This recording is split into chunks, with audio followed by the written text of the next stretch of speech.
Monster Mile in Dover, Delaware. We say good evening, sim racing fans, and welcome to NASCAR Saturday Night Thunder from the virtual Dover International Speedway.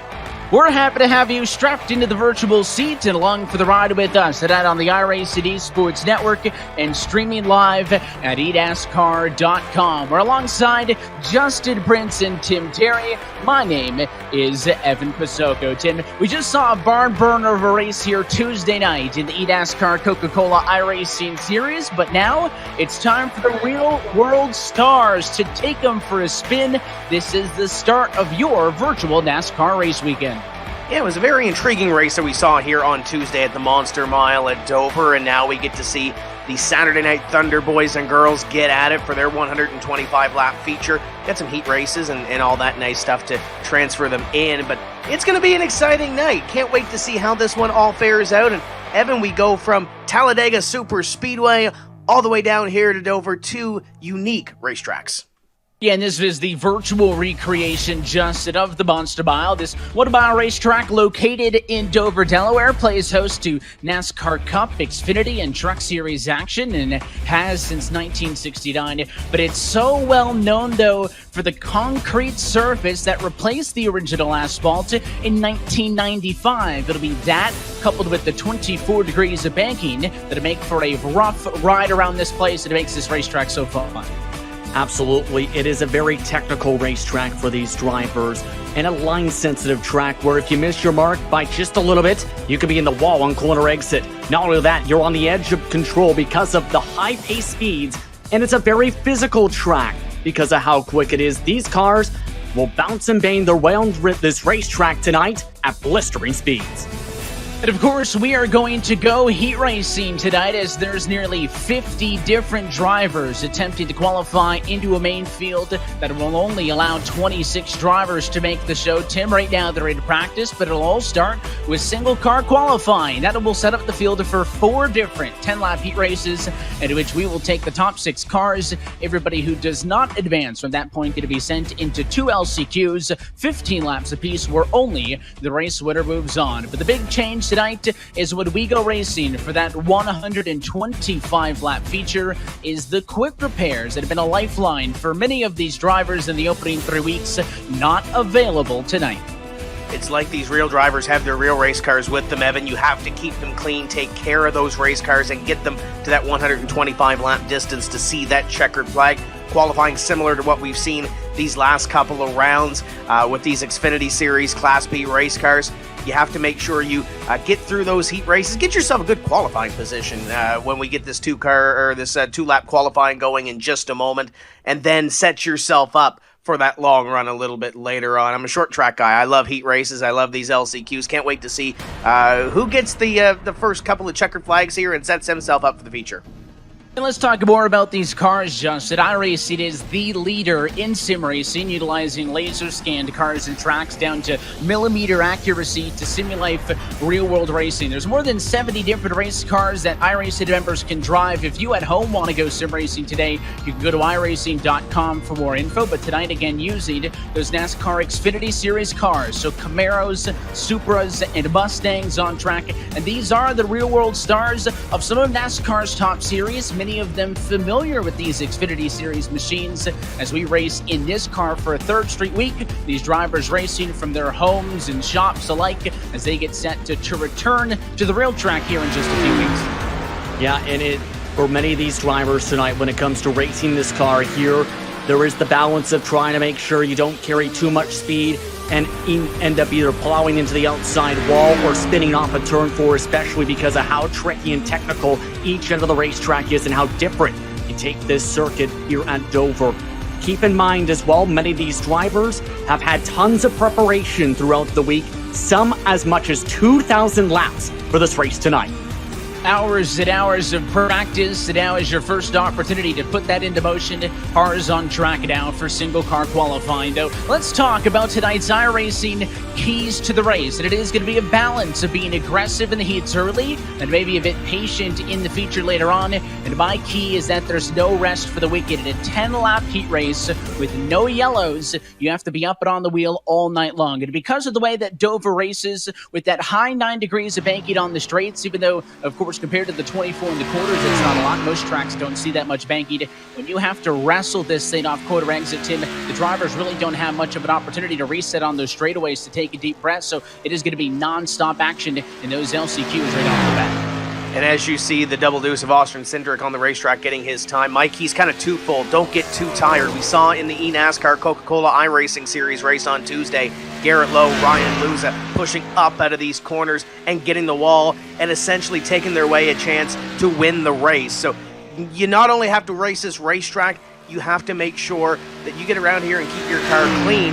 We mentioned no resets. Race the racetrack and make sure you are there at the end of the race. And Justin, I know your key is similar, but it's about keeping the race car and what's underneath this race car clean for 125 laps. Absolutely, because with the tires, Miles the Monster finds them very delicious here. Tire wear has been a talking point in all types of cars at Dover this week on the iRacing service. For the NASCAR Coca-Cola iRacing Series, even to tonight, many drivers emphasize the importance of saving tires to make sure they don't get too tight or get tire blowouts by the end of a long run here. So it'll be very crucial to keep your tires as calm and cool as possible and them in the short runs. And of course, we saw that Tuesday night as well. Qualifying still underway. You can see Josh Berry currently top of the board.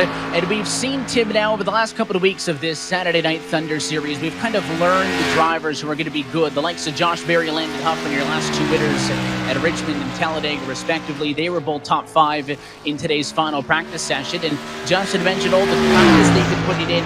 They do not have the ability, unlike they would in the real world, to modify the car to their liking because they're running a fixed setup in this series. So all the cars are exactly the same to one another, and they are all running with the same setup. So everybody right now tonight on totally equal equipment.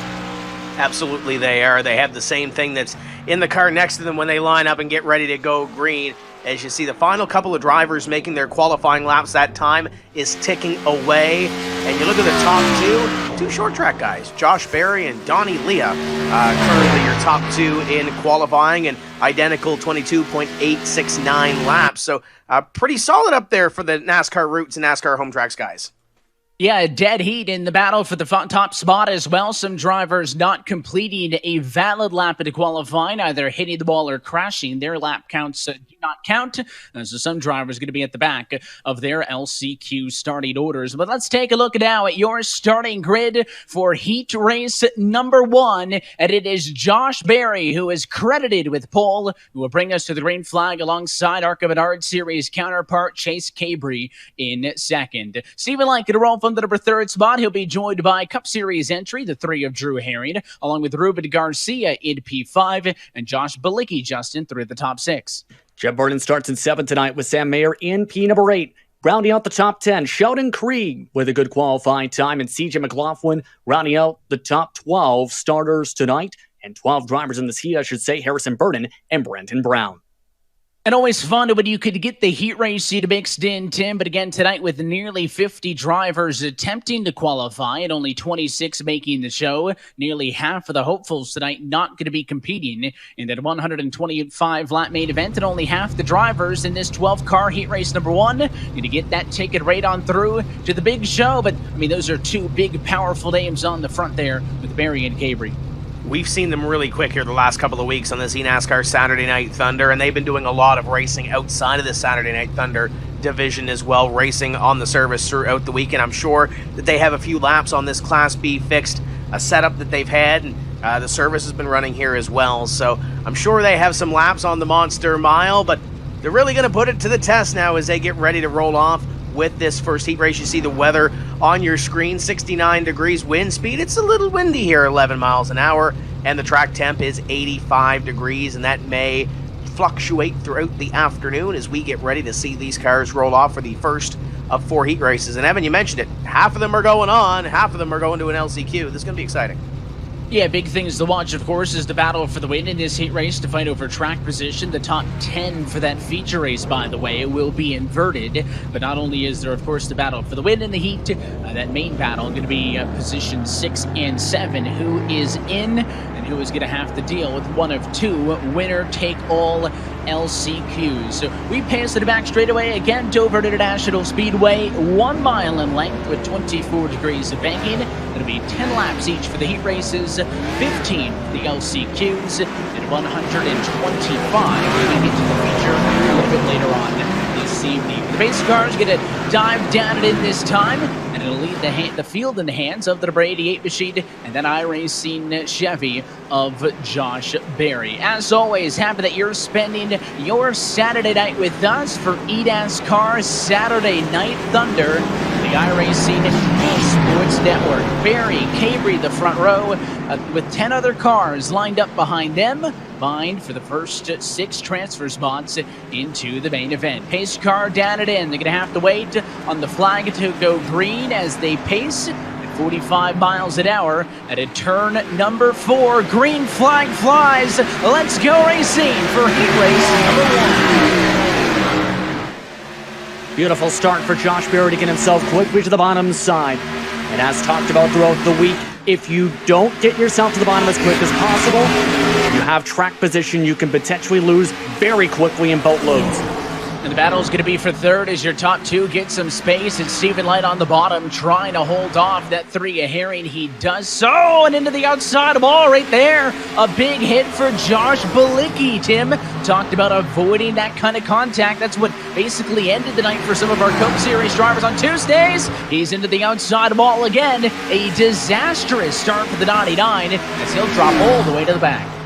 And he's along for the ride right now. Evan pretty much has to get what he can and, try to get a good starting spot for that last chance qualifier, because he now has a lot of cars to pass to get into the show. The 8 car at Jeb Burton just made the move. You see the 27 of Garcia on your screen, the 3 of Drew Herring. They're battling for position number 4 down the back straight.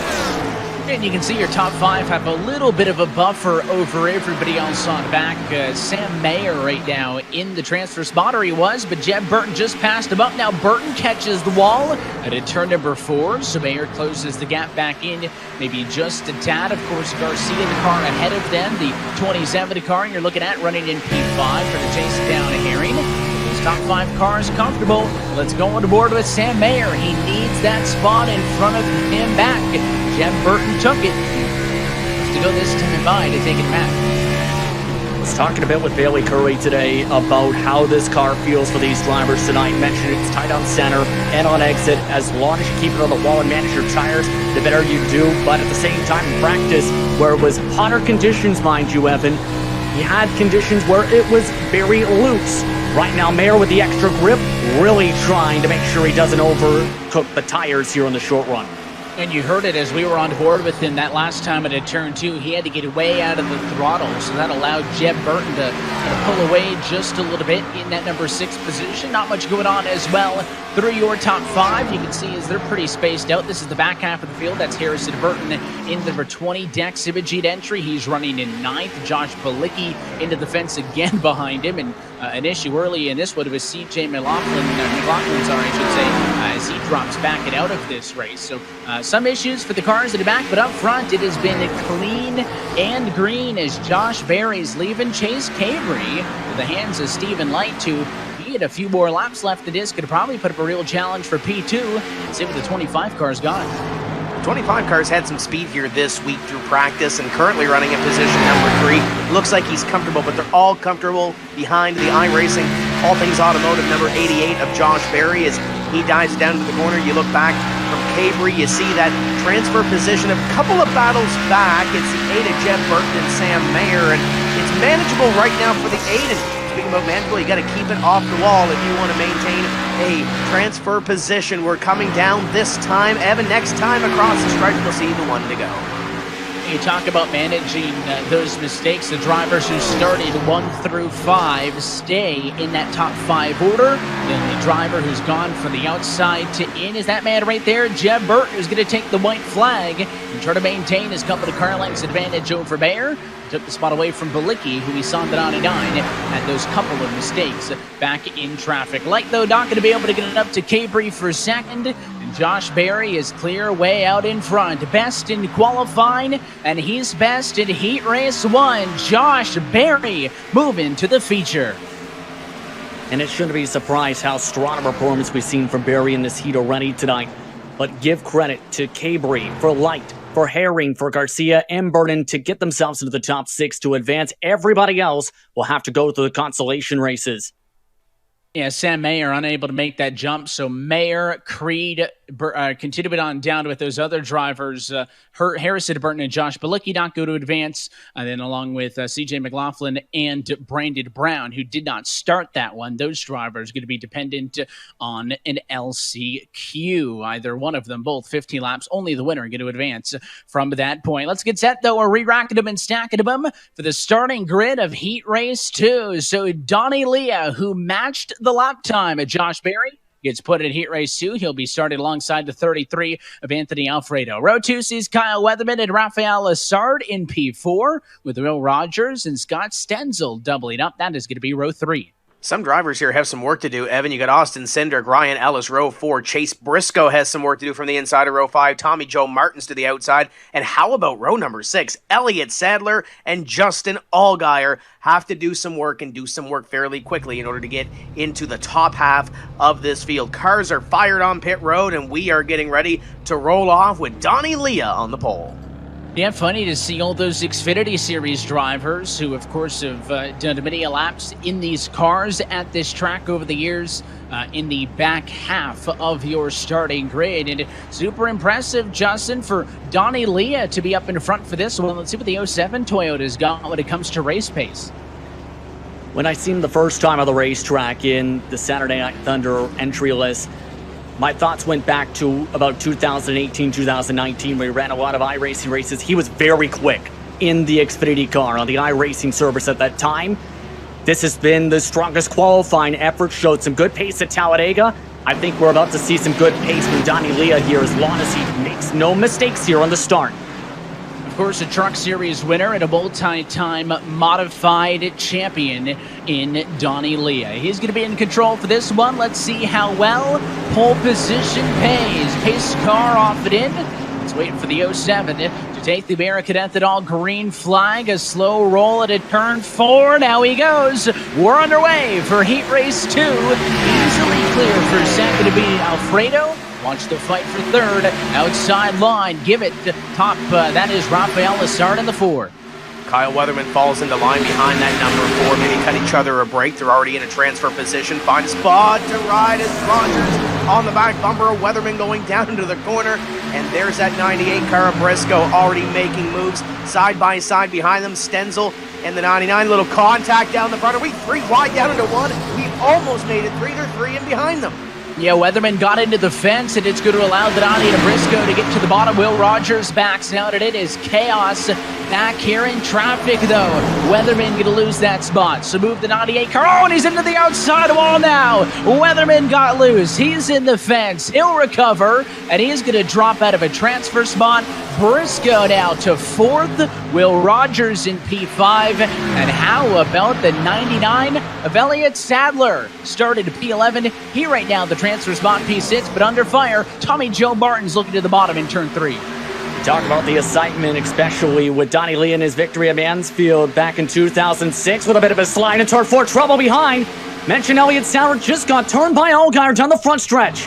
Oh, a tough break. That Simseeds car was doing so well, but he lost the battle, and it was Allgaier who came up alongside, pinched him into the fence just a little bit, and he got turned around. Sadler and Allgaier both into the inside wall. Again, no yellows in these heat races, so their hopes at advancing right now all but eliminated. And they're going to have to start thinking LCQ. Both those cars actually had a pretty good amount of speed right off of the get-go in this one. The battle you're watching now is for third on the back. Let's take a look the left-hand side. We'll see a second look at this contact. It was Sadler getting passed by Tommy Joe Martins. That had happened to him, but then watch Allgaier join the picture late.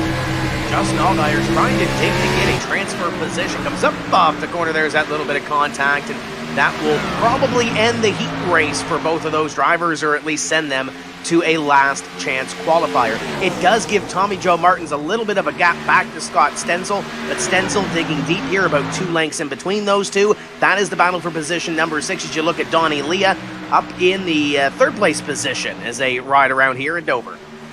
And the sad thing is there too, Tim, when it comes to Elliott Sadler, I know he put in a ton of work in the past couple weeks to get himself up to speed in the sim, got himself a brand new rig, have been working with various different sim racing teams, and tonight making his Saturday Night Thunder debut. Bad luck for Elliott Sadler, who was showing some great speed on that transfer spot before the incident. And this is the battle for the transfer position. Tommy Joe Martins P5, Rogers in 6, but Scott Stenzel on the outside and pounding on the door. Next time around, going to be 2 laps to go from Dover. Does the 63 Chevy have it in him to get this spot? He's going to have to dig here in the last couple of laps. Will Rogers holds that position, and those drivers are pulling away from this transfer spot, so Rogers has to make sure he might play a little bit of defense here. He's got Stenzel in behind there, joined by Ryan Ellis late in this race. So come by this time and see the white flag. Final lap. Anthony Alfredo clean and clear up front. This battle for 6th and back is intensifying.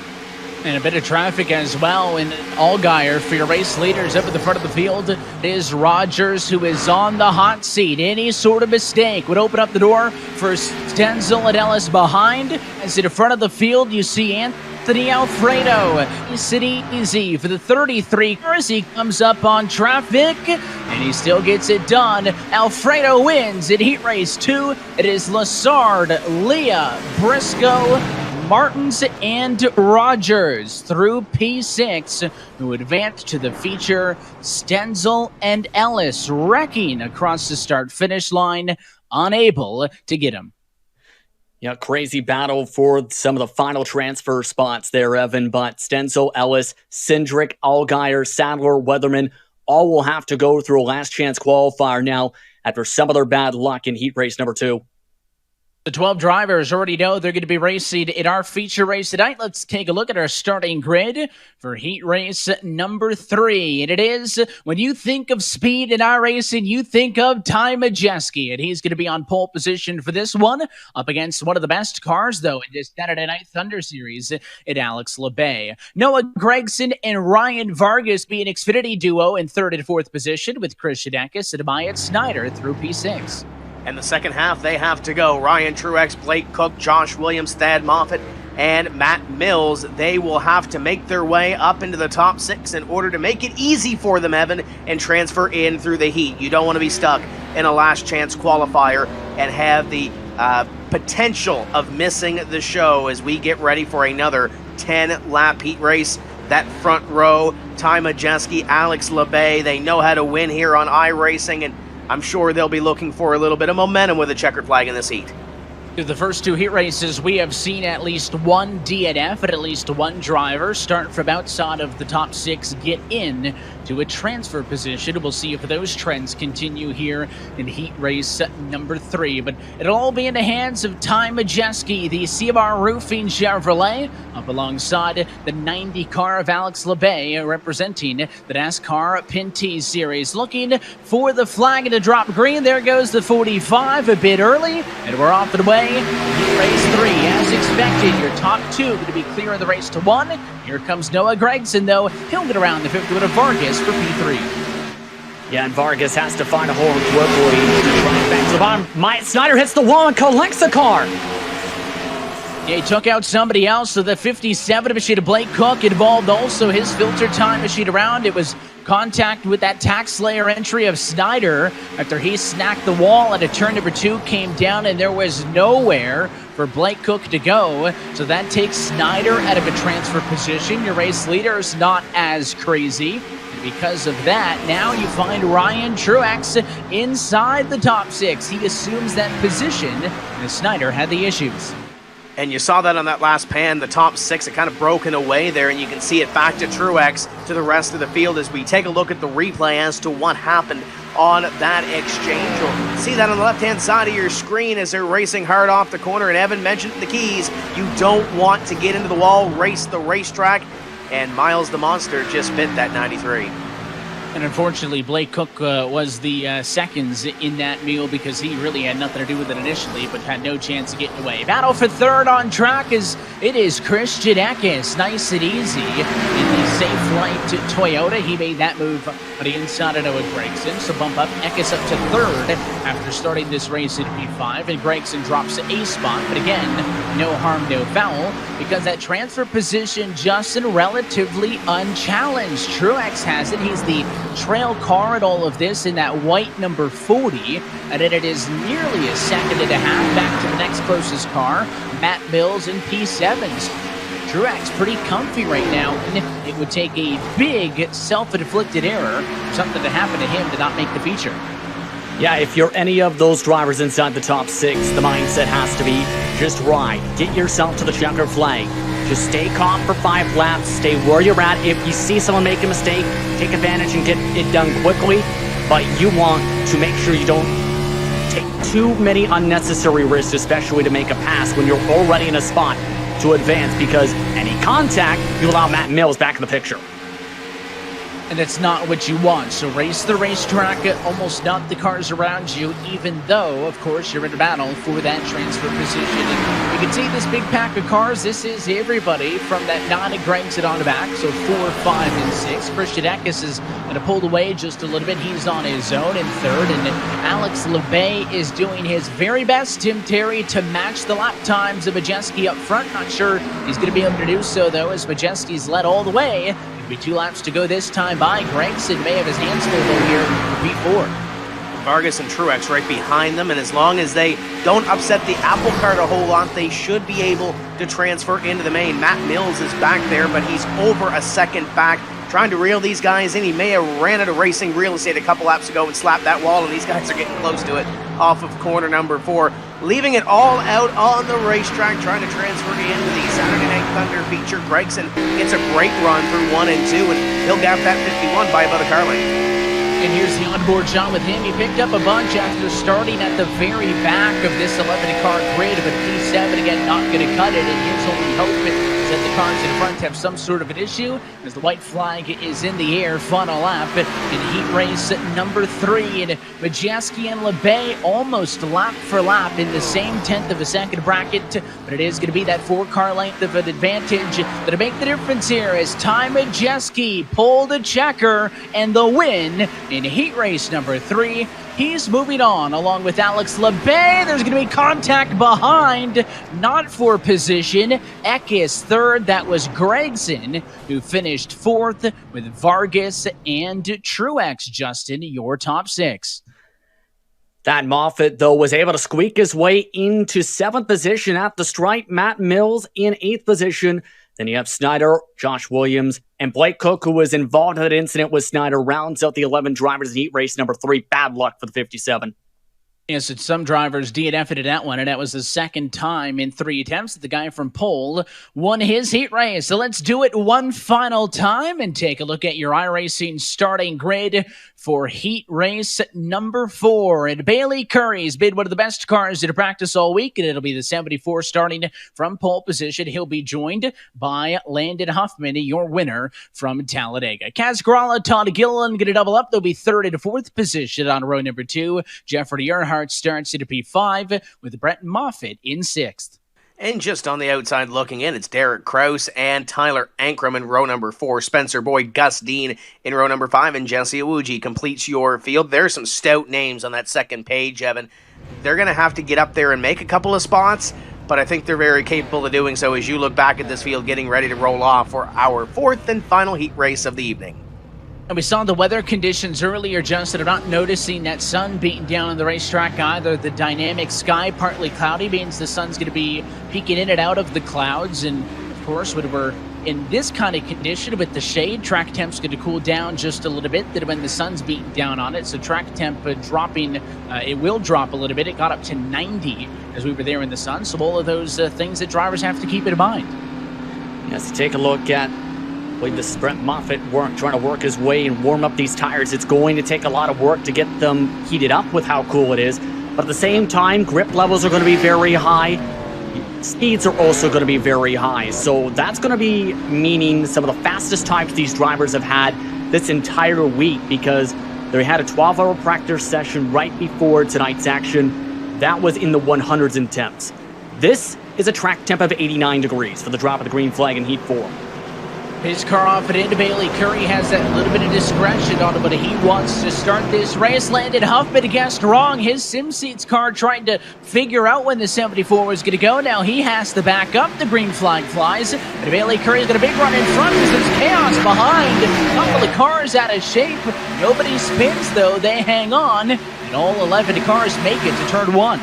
They all maintain forward momentum. The 50 of Earnhardt, little suckaways off of corner number 2, and they maintain it. Moffitt still stuck on that outside contact, and it's going to send the 50 around. It is Earnhardt who spins into the outside wall. Jeffrey Earnhardt's heat race done just like that after he got hit by Brett Moffitt. All of those cars got stacked up bumper to bumper. Something had to give, and in that case it was the 50 car. Now funny to back in traffic. Oh, and another spinner. It's Spencer Boyd into the inside wall. He made contact with Gus Dean from behind, so more issues, but most of this happening outside of your transfer positions. Right now, you're watching Tyler Ankrum and Brett Moffitt. That is 6th and 7th. Derek Crouch right there just ahead of them into 19 runs in 5th. But Moffitt trying to get into a transfer spot, Justin, but with a bit of damage on the front of his Plan B sales entry. Yeah, you see why on the left side of your screen here with the contact with Earnhardt. Earnhardt gets a little bit loose, and that crushed the whole front nose in for Brett Moffitt. The concern now is, because of that contact, how the straight line speed will be, and we've seen it on the track already. Moffitt is having a hard time keeping up with the back of the group. Then you see what happened with Boyd here, trying to go for a late arc, makes contact, takes Dean with him. Yeah, it looks like he got a little bit tight down there on the inside, so that was the issue there as the battling on track continues. But for the moment, Ankrum good in position 6, and I think that damage on Moffitt not helping him. He's pretty stuck there. I think he's beached in P7. Unless the cars in front of him have an issue. But something that we've seen, Tip, in most of these heat races is we're halfway through this one, 5 down, 5 to go. Is your race leaders having the ability to pull away? In this one, not so fast. Your top 4 all separated by less than half a second. It's Curry, Gralla, Huffman, and Gilliland. You mentioned Brett Moffitt kind of beach back here. If something happens with these top 4 and somebody makes one little small mistake, you're going to see Brett Moffitt back into the picture of a transfer spot. 2 wide for the lead position. It was almost 3. Kaz Gralla goes to the inside. Landon Huffman thought about making it 3 wide. He'll stick it to the inside of the 74 Bailey Curry, and just like that, Curry falls to position number 3, and Todd Gilliland taking a look at that 74. Nothing going to happen there. Top 2 now have a little bit of separation, led by Kaz Gralla.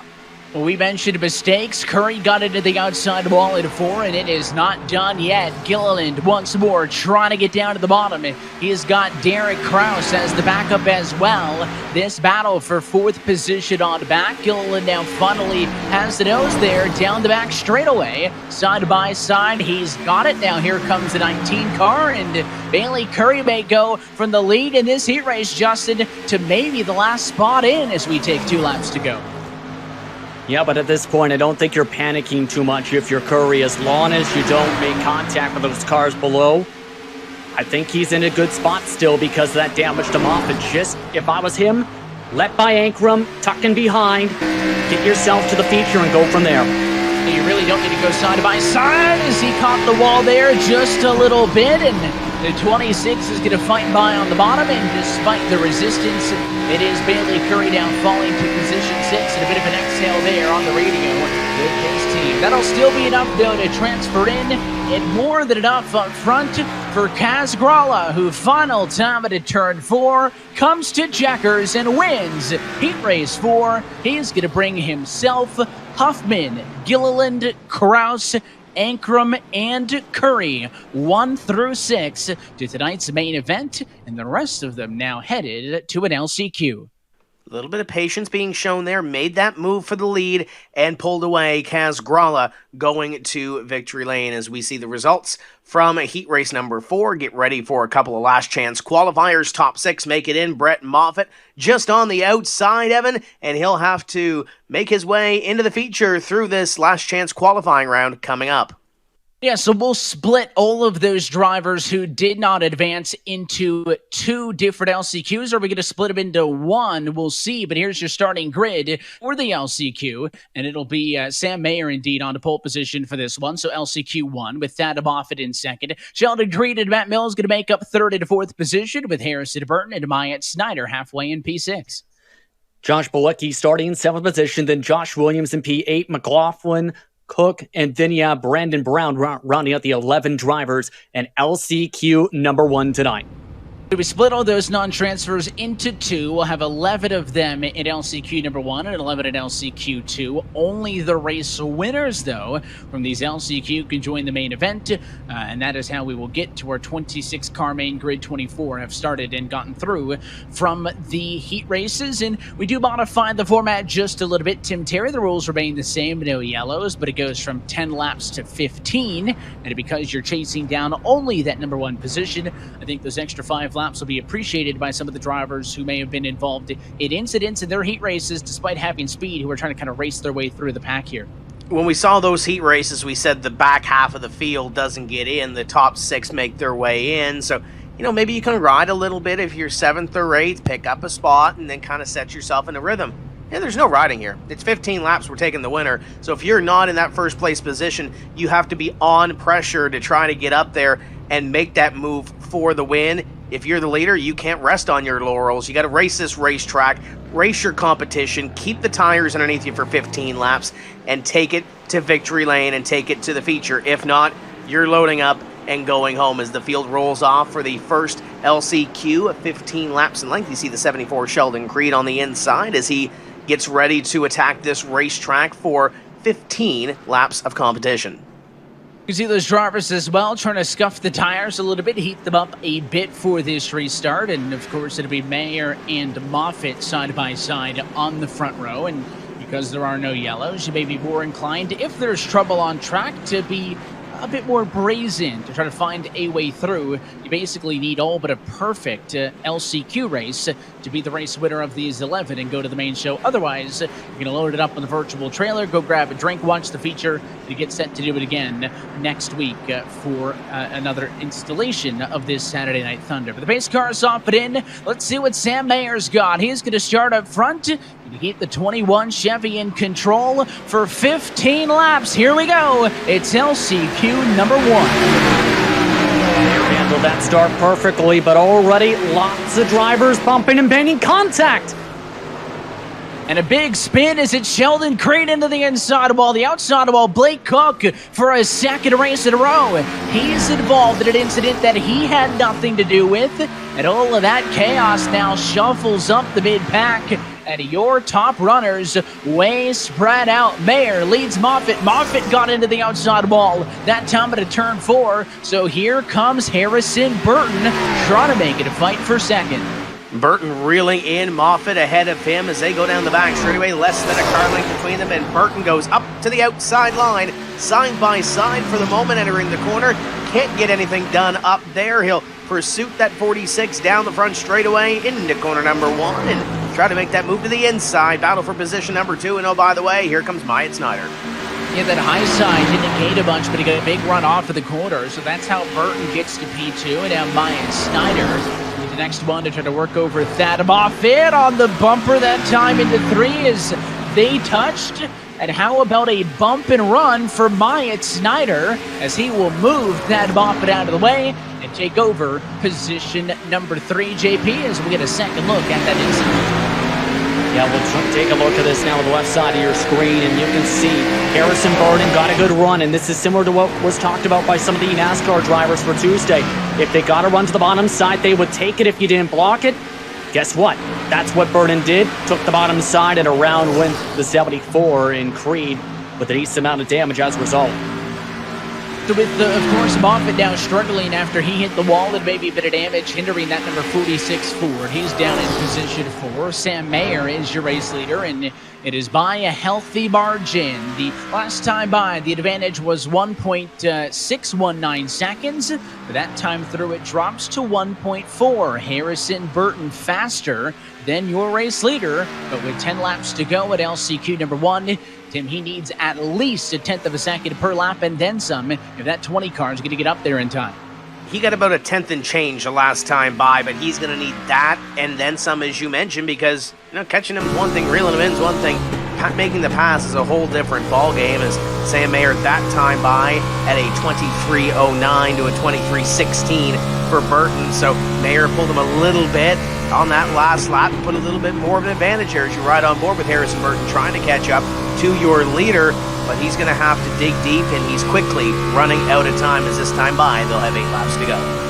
Yeah, Sam Mayer just put down a 23.174 second lap time on board with the Burton there, I should say. Just put down a 23.221. So the inconsistencies back and forth. If it wasn't for the disadvantage in that big time gap, I think Justin, he'd have a real shot to fight with Sam here. But Sam Mayer started on pole, and Harrison had to work through the traffic, and with a bit of calamity, that contact in the initial run down to turn 1 is what has put it back so far, and I'm not sure he's going to be able to do it.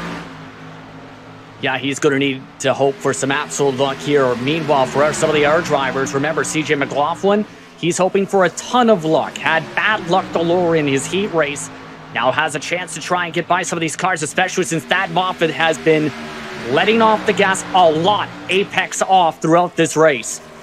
And that was a big look for McLaughlin there, who tried to, I think, get a little bit too friendly with the outside. The ball got loose. Oh, now there's contact. He gets into Mills. Mills gets hooked into the outside wall, now down into the inside wall. And just like that, his night is done after it was contact with the 39 car. Hooked him into the fence. So even though there's only one spot advanced in, doesn't mean these drivers aren't fighting for every spot on track. There's what's left of the 39. Missing a bit of sheet metal on that front.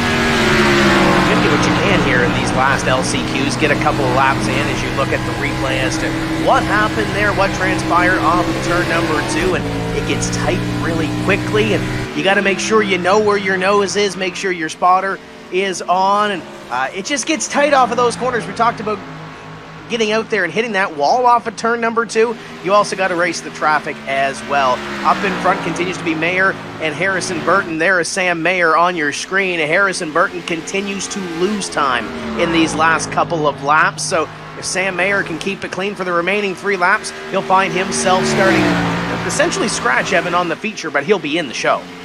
Yeah, the invert only going to apply to the top 10, so some of your best qualifiers from the heat race not actually going to have that prime real estate for the main event. But these drivers who are those final transfers out of the LCQ, they will be at the rock bottom, basically last row for LCQ 1 and then LCQ 2 race winners. But you can see on board with Byatt Snyder in third, about a second off of Harrison Burton, and even further up the road, there he is Sam Mayer out in front of the field. The number 21 of Machine. He's got one more lap to go this time by. And you can just see coming to this white flag here how much there's the bouncing and banging along some of the bumps around this track. But for Sam Mayer, he's been the quickest car, even with the checkups that a lot of the cars have to do. He's been a 10th of a second quicker than the whole field each and every lap of this LCQ. Final time for Sam Mayer. It is clean racetrack out in front, and pole to checker is the LCQ number 1 winner, Sam Mayer, qualifier number 25 for the Saturday Night Thunder 125. He wins and is going to the feature. And there's going to be some drivers that have had their heart broken after that 15-lap event as you take a look at your finishing positions in the last chance qualifier, and Evan, Sam Mayer makes it in. Harrison Burton, the first one out, showed some speed, but just not enough at the end to crack that winner's position and make the main show. Yeah, Snyder, Moffitt, and all those drivers going home. Blake Cook gets wrecked in other people's messes in both his heat race and the LCQ, so that was just a rough night for him. All those drivers outside of that number one position headed home, but their night is done. Let's roll, though, for LCQ number 2. It'll be Scott Stenzel and Brett Moffitt on the front row, with Ryan Ellis and Jesse Iwuji 3rd, 4th, Austin Cindric and Gus Dean through P6. Justin Allgaier in P number 7, Jeffrey Earnhardt in P8, then Elliott Sadler 9th. Spencer Boyd, Kyle Weatherman round out the 11 drivers with grid slots in the last LCQ for the final spot in the feature. Sam Mayer just talking over the radio channel with the driver, saying he was really losing the nose hard on those last 4 laps there. So it'll be really interesting to see how these drivers could manage that tight condition and the tire wear. If they're complaining about the 15-lap LCQ, who knows what's going to happen when we go racing for that 125-lap main. So look for that to be a big storyline when we drop the next green flag. But there is one more left until we go to the big dance, and it is right here, right now, for LCQ number 2. Scott Stenzel's got the target on his bumper. He's the control car as we roll at turn number 4 at Dover Downs. Green flag flies. We're off and away. And let's fight for second. Here comes Ellis trying to get on the inside of Moffitt. He slides down and throws a block. This fight for second is going to be key, Evan. You want to get to second place, get to that inside line, and try to reel in the leader or the driver ahead of you. You've only got 15 laps to do it. Brett Moffitt was able to get into second cleanly. Ryan Ellis right in behind, and then the battle in behind him, including Jesse Iwuji and the 22 of Austin Cindric, and Cindric has to dig deep. Here comes the 7 of Justin Allgaier. We're only taking one in, Evan. That battle in behind between Cindric and Allgaier, they're currently outside of that one. And they are working hard, but look at the big single file train. 1, 2, 3, 4, 5, 6, 7, 8 cars all in a row. Just Gus Dean from P9. The last driver to start this one. Disconnected there. Now he joins the party, and there they all are. Single file train. Get here early at Dover, but Brett Moffitt has been the faster car. Comparison to Scott Stenzel the last 2 laps. He's on the bumper, headed into turn 3. Thinks about using the chrome horn, doesn't do it yet. He's going to have 12 laps this time by to figure it out. But I would suggest, Justin, some more urgency, because if you sit here and to play with that 63, you open up the door for Ryan Ellis in 3rd to join the party. Hit the nail on the head here, and that's why Moffitt got a good run off the corner. Here he goes for the lead. Oh, almost contact on the quarter panel. He'll force his way to the inside of Stenzel, who can't fight back, and now he tries to keep a nose up high. And Scott Stenzel fighting for his life, but on the inside, it is Brett Moffitt. You can book it. New race leader at lap number 5. He takes the lead at LCQ2, and now Ellis and Stenzel leading on each other. Right on board with your leader, Brett Moffitt. If you're in behind, look at that battle for position number 2. If you're Ryan Ellis, you cannot waste time here with Scott Stenzel. Stenzel in the wall. Iwuji into the back bumper of him. Little bit of damage to the 63. It reels in Justin Allgaier into the battle. It's a great battle, but it's for position number 3. A big mistake by Stenzel. Get it into the outside wall, and unfortunately for Jesse Iwuji, it damages him as well. Justin is, they're going to continue to fight. Justin Allgaier almost 3 wide. Took it out. Now Stenzel into the outside wall. Iwuji into the fence also as he drove that number 63 up the hill, and now he's going to spin. Iwuji's around. Weatherman involved. Cindric has got a piece of the damage also. It is a junkyard in turn number 2. That was absolute calamity throughout that whole entire span of the racetrack. Half a mile of bumping and banging. And we talked about how difficult it is to get off the corner, especially since it can get very tight on corner exit, these drivers described. That was the factor there. And now if you're Brett Moffitt, you're just thinking, take a deep breath, stay out of the trouble of the lap cars coming around the bottom of the racetrack, and you're golden. You can see what's left of the Menards entry of Cindric on the bottom as he's trying to limp that car to the pit lane. His night is done, and it is that Plan B sales Chevy of Brett Moffitt out in front. Ryan Ellis would be the challenger. Last time by, the better lap, though, did go to your race leader. So now I think we go back into what we talked about more in those heat races. where it is that consistency for the 23 more important than the speed. Let's take a second look, though, at all the madness as your race leaders take 6 to go. Yeah, if you're the leaders, you have to manage your tires, manage your run. These guys that were on the right-hand side of your screen, a little too much. You take a look at the left-hand side now, down into corner number 3, and Stenzel up the hill a little bit, had Jesse Awuji there. They're all battling hard for a position, and Stenzel hard into the wall, and then the aftermath, per se, right ahead of them as Weatherman gets going to swept up in this. Jesse Awuji there as well in the 22, nowhere to go. So for your leaders, it helps a little bit, Evan, because it gives them a little bit of breathing room, but Brett Moffitt has a little more breathing room than I think Ryan Ellis wants to give him. It's now 9/10 of a second back to your second-place driver, Ryan Ellis, falling off the pace of Brett Moffitt. And he continues to improve, and Brett Moffitt looks like he is that much closer to advancing into tonight's feature race. Ellis has continued to drop back just a little bit. Justin Allgaier going 7 to 3rd. There you can see red or orange number 7 Brandt Chevy in the background. Same thing you'll see on Neil Jr.'s car tomorrow afternoon from Invitational. But let's go on board with some of those cars. There's Ellis, P2 in line. You can see Moffitt getting further and further away.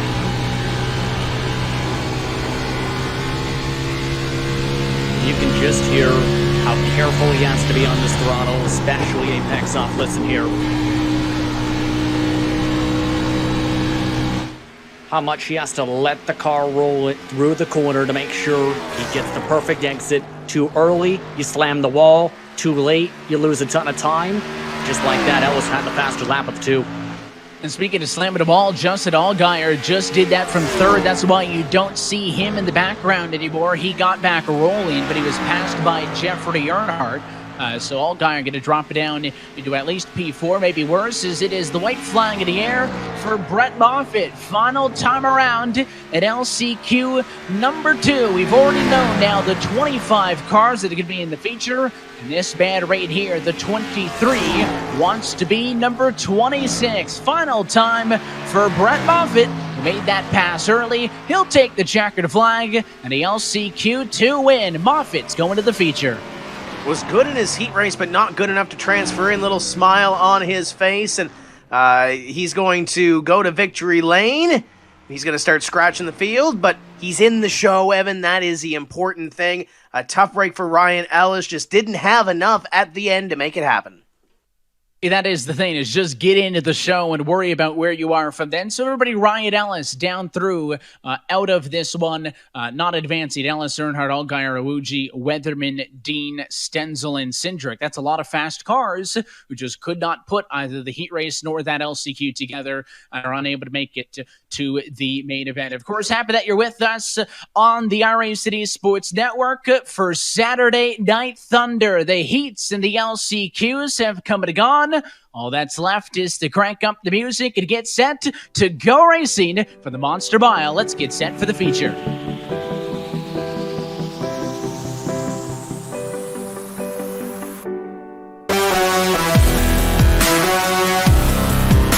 starting order will see Donnie Leah on the pole position for this one, with Stephen Light rolling from second, Landon Huffman and Alex LeBay third and fourth on row 2. Rafael Lassard and Chase Cavery through P6 inside of a possible top 10 invert. Cascarella starts in 7 tonight with Ty Majeski in P number 8. Row number 5 features Anthony Alfredo and Josh Berry, the winner of heat race number 1 in 10. Christian Eckes starts at 11 tonight with Todd Gilliland rounding up the top 12, Tim.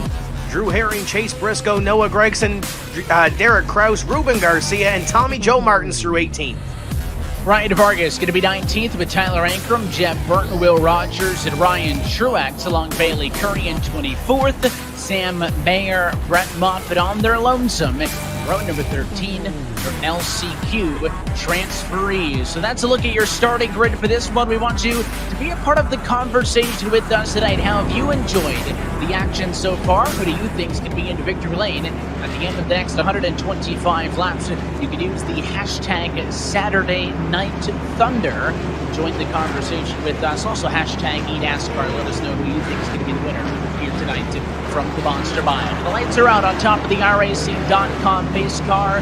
So here we go. Donnie Leah going to be in control in his '07 Toyota Supra down on the inside of that front lane, doubled up with 25 of Stephen Light. Pace car down and in as we say, let's go. Saturday night thunder racing from the Monster Mile. Looking to the flag man and at turn number 4. Here we go, off and away.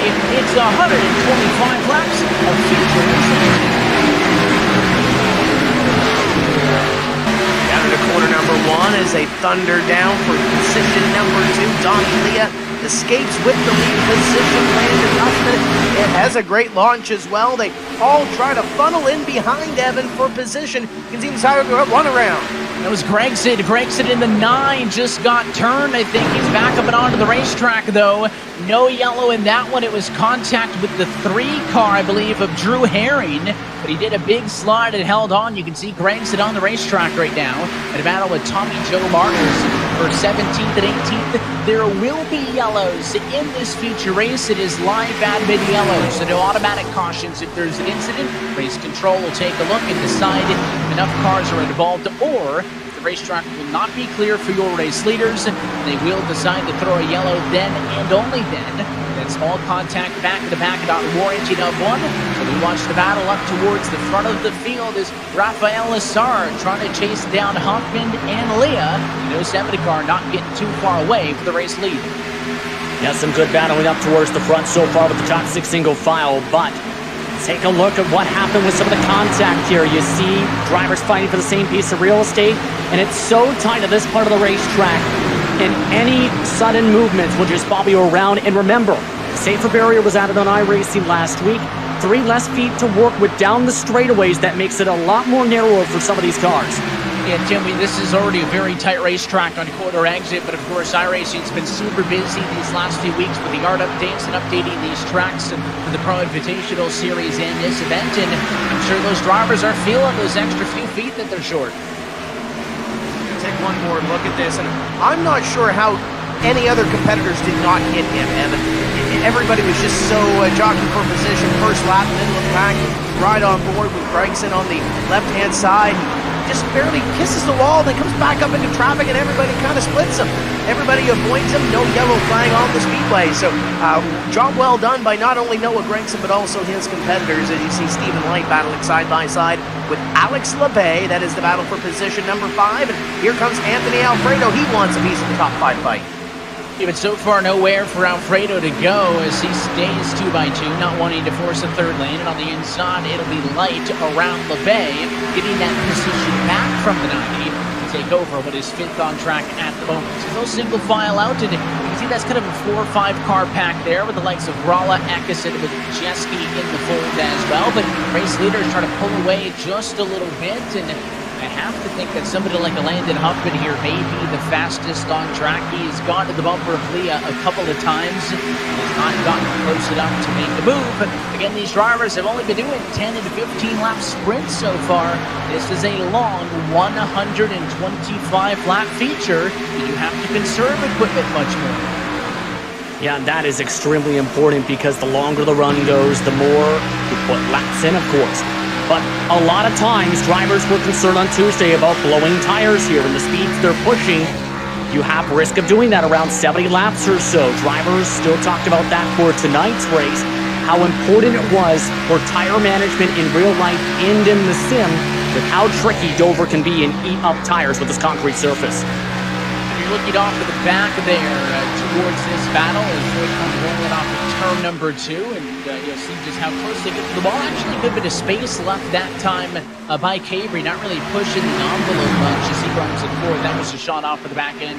Rafael Lassard in the number 4 Toyota, but this is your lead pack. Now 11 laps into caution free thus far, and all 26 drivers who started this race are still in it. So Gregson recover from a spin, and I think aside from that, Tim, a very good beginning this main event. But that second pack of 4 or 5 cars that we were just talking about are starting to catch your race leaders as it's looking to the inside by the 4. Cabry trying to get around Lassard, can't do it. And Stephen Light now has joined the party. Lassard had a little bobble in the middle of 3 and 4 and was pushed up the racetrack a little bit. The 4 Cabry was able to try to get to the inside and make that move, but couldn't capitalize on the mistake made by the Quebec driver, and Lassard will continue to run in position at number 3. Evan, I want to go back to what Justin said off the top of the show with these tires. We saw 15-lap runs in the heat race. We're getting to lap 13 now. We'll see how far these drivers go and push their tires here and see where the cliff is, per se, once those tires start falling off and who starts falling off. We saw it Tuesday night with the Cup car with the NASCAR Coca-Cola iRacing Series. We'll see who maybe glimmers first or has a little bit of a movement first up front. Donnie Leah, Landon Huffman, Raphael Lassard, and Chase Cabre, your top 4 nose to tail as you ride on board with the 4. And we're watching the 4 car here of Cabre trying to get up onto another 4 of Lassard in that battle for 3rd to 4th position in this one. And of course, talking about Tuesday night, Justin, the main concern there for pit strategy, that was a 200-lap race, so a bit of a different complexion than this 125-lap affair. The drivers in that one were more so concerned about winning when the tires needed it as opposed to when they were going to run out of fuel. And if this race should stay green, we would require green flag pit stops to make it this distance. Yes, and that means the strategy game could be fairly open for some of these cars, about a window of 10-20 laps, put it up the middle. I wouldn't be surprised to see most of the drivers do if we get to that point. But to talk again about the importance of the tire, where Lennon Huffman said it earlier today to me, where whoever can maintain pace without killing their tires will be solid. Guess what? This top 4 grouping, the most solid pack of cars on the track. They're currently the only few cars in the 23 4s and the low 5s. Yeah, they're very consistent, and funny enough, actually, the best lap of the race was put down by Alex Labay, and he's gone backwards. He started 4th and is running around in 7th. He's back in that second duo of race cars with the 23.068, so it just goes to show you that you can have speed, but it's translating that into that consistency that's going to be so important. No surprise either, Tim, that these names up in the front of the field, the experienced sim racers who, of course, know a little bit more so than the drivers who may be new to the sim world, how to conserve their equipment, make it last year as you go on board with Brala running these sims. And on this long run, I wouldn't count out guys like Anthony Alfredo, Kaz Gralla, Alex LeBay, Christian Eckes, Ruben Garcia, Hector Majeski, and Josh Berry are hanging out on the back half of the top 10 right now and just trying to ride a little bit.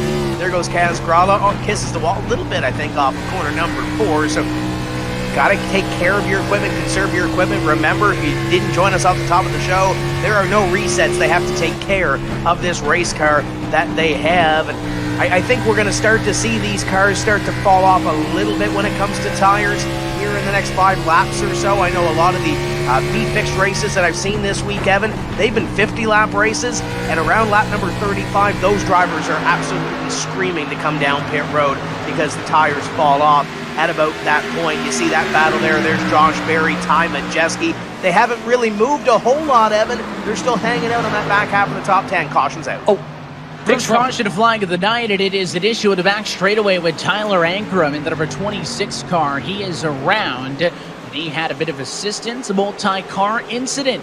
Going to slow us down for the first time. It was Ankrum who started it. And I believe Drew Herring and Tommy Joe Martin's also involved in a battle that was for 14th position on back. That is the reason the race leaders have slowed down. It was in turn 2. You can see the cars involved clear of the incident, but serves us right for talking about green flag pit stop strategy. Because right on cue, you get a yellow. First caution flag here at lap number 20. The race leaders now going to look to go to the pit lane. 4 tires and a fuel. Likely the call for all of them. Donnie Lee going to be the first driver in. He'll also have the benefit of that number 1 pit stall all the way down at the end. Pit road speed here, though, just 35 miles an hour. Should we expect most of these drivers take 4 tires? Don't expect anyone to even think about 2 tires at a high tire degradation circuit such as Dover unless it's the end of the race. It's going to be interesting how these pit stops go, though, because pit box selection, you hit upon it, extremely important.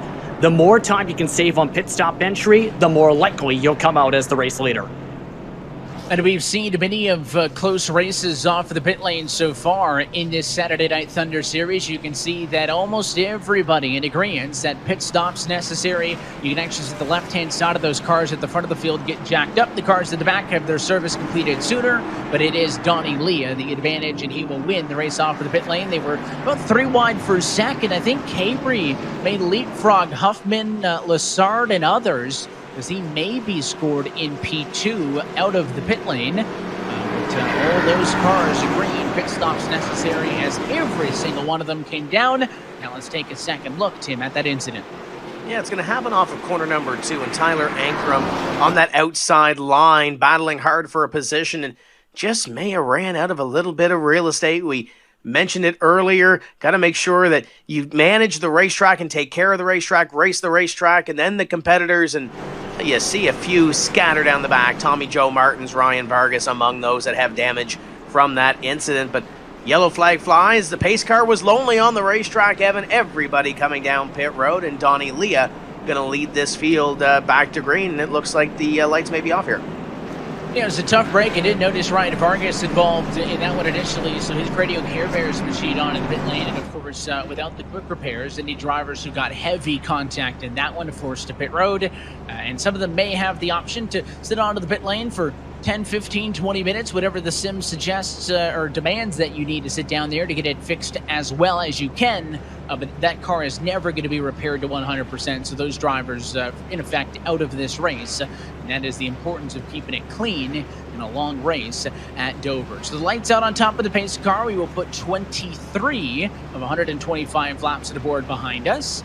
And it'll be a new front row. Leah still in control on the bottom. He will dictate when this starts, anytime between when the pace car dives to pit lane and the green flag actually comes out. But he is going to be alongside Chase Cabry, who did indeed pick up all of those spots with a very, very fast pit stop. Pace car off and in. When does the 07 let them go? It's a slow roll on the inside of turn 4. Still waiting. Now he puts the right foot down, up through the gears, and we're back underway. Cabry got caught out on that one. Here comes Lassard, the front for second. It was talked about by some of the NASCAR drivers for Tuesday on these starts. Even on fresh cars, you get a lot of wheel spin. Guess what? That's what happened to Cabry, and now he's getting freight trained and losing tons of spots. All of a sudden, from second back to fifth, Evan, because of one bit of spin. And he tried to kind of guesstimate that start, went a little bit early, had to roll out of it, and it really hurts Cabry as he ends up in P5 after that lap. Oh, and a spinner behind the 3 cars involved. Look out, traffic, Gregson as well. Caution at lap number 25. Restart chaos, and it'll claim a few more victims. He'll slow the field down one more time as the yellow flag comes out. 25 laps into this 125 lap feature, and some of those drivers at the back of the field having that caution flag. We saw Drew Herring involved in that last incident, not of his own doing, and swept up in this one again. Tough break in the middle of the pack, and there's Anthony Alfredo on your screen too. Anthony was able to get up here and race his way into a top 3 position before that yellow flag flew.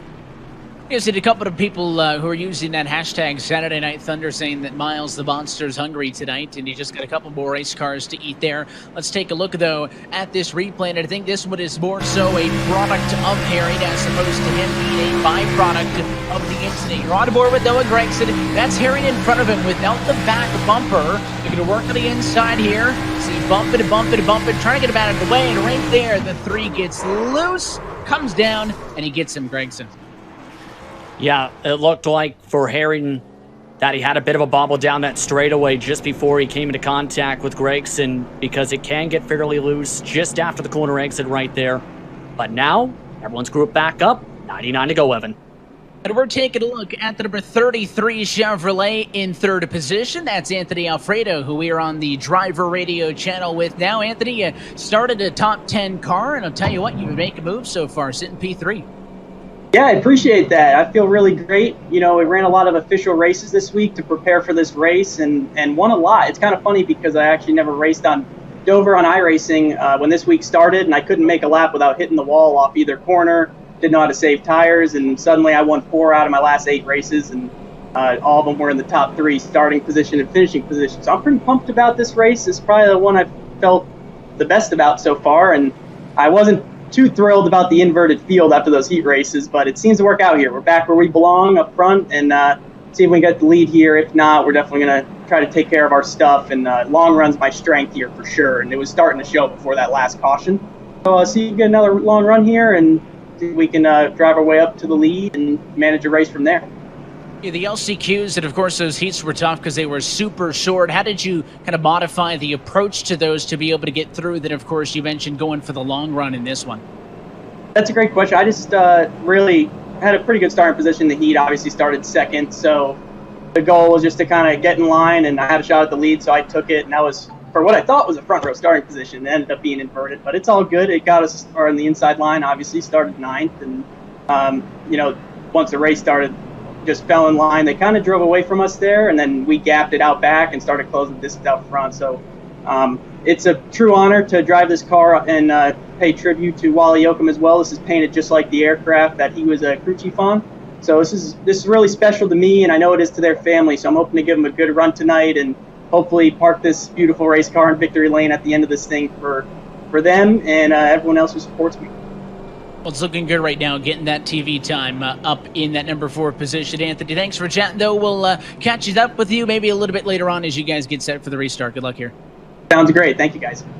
On aboard there and on the driver radio with Anthony Alfredo, who is currently being scored. Actually, what's going to be P3. He was showing P4 the last time by the start-finish line, but he'll be on the inside of row 2 alongside the 75 of Landon Huffman. And Tim, that kind of, to go back to you, speaks to what we were chatting about, the differences between those 10 and 15 lap sprints in the heats and the LCQs to managing these cars on the long runs. And Anthony, a long-time sim racer, does a lot of streaming online, and I'm sure he's given some of his fans that perspective from up front right now.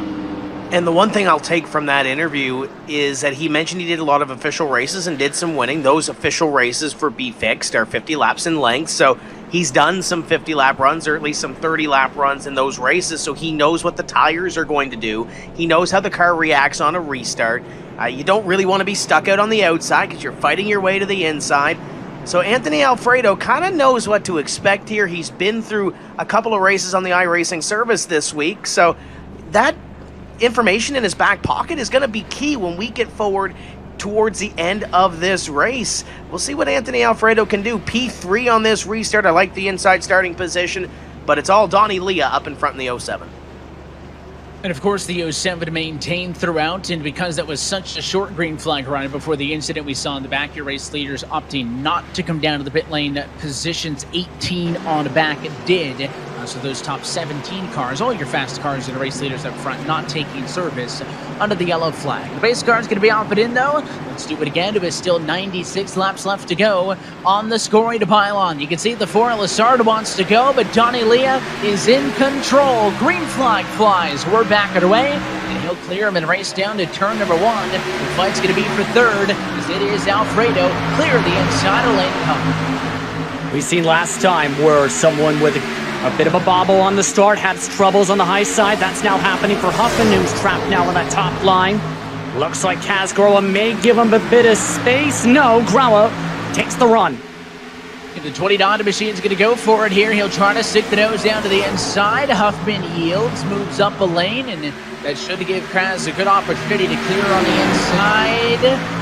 75, though, not willing to go away. That is Huffman making the outside line work, and you can see limited 2x2, a little bit of battling back in the pack as now Gralla does get that spot.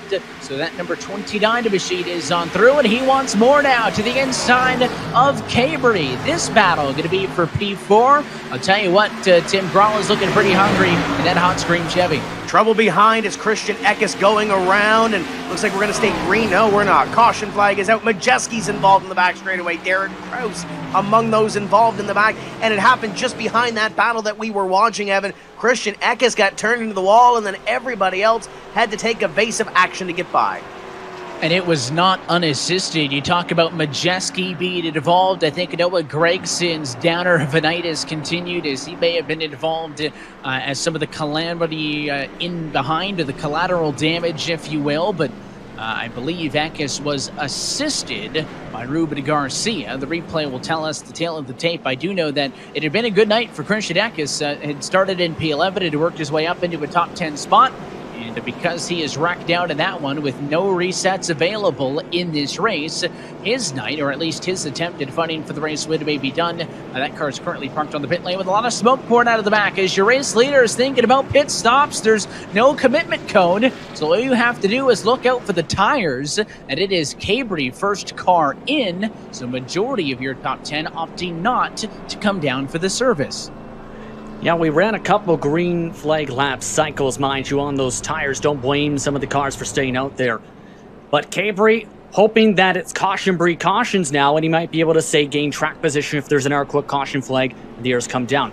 But let's take a look towards what happened with that situation. You mentioned the assisted help, potentially for Christian Eckes. Ruben Garcia, you can see on the onboard right here, trying to make sure he doesn't get too hard on the gas. Just taps it a little bit too much right there, back into Eckes. And Eckes tries to save it, overcorrects, right across some other cars. They go, taking two contenders, Barry and Majeski, with them. Yeah, two big names out of this one involved in that incident, and I think the onboard was kind of the best perspective to go with there off of the top, Tim, because it wasn't an initial drive into the corner where Garcia made the contact. He actually heard he drove it into the corner, and it was when he got back on the throttle that the car in front of him had not yet done that. That's actually where they got together. And a tough break, and the one thing that Justin did mention, two big bullets in the chamber for drivers maybe saving some stuff in the middle of the pack. We talked about Christian Eckes, obviously, but Ty Majeski, Josh Berry are pretty much out of this race now with the damage that they incurred in that wreck. So for guys like Donnie Leah, Rafael Lessard, Anthony Alfredo, those guys that are up front that we kind of saw through that invert, that have kind of established themselves as the front runners, they are up front, and there's two names that they do not have to contend with in the second half of this race. Donnie Leah leading this race, Evan, and I know he does a lot of league racing and in private leagues on the iRacing service. He actually has one of his Sim 500 drivers in EJ O'Rourke doing some spotting tonight, so he has one of the live spotters in the service and doing pretty well right now, and that might be a key when we talked about those restarts, Donnie bringing them down slow. That's the advantage of having one of those live spotters. That spotter can count you down and tell you where to go and kind of feel that the nuances of the other drivers that are in this field. So I'm pretty sure that Donnie likes having EJ O'Rourke in the ear tonight.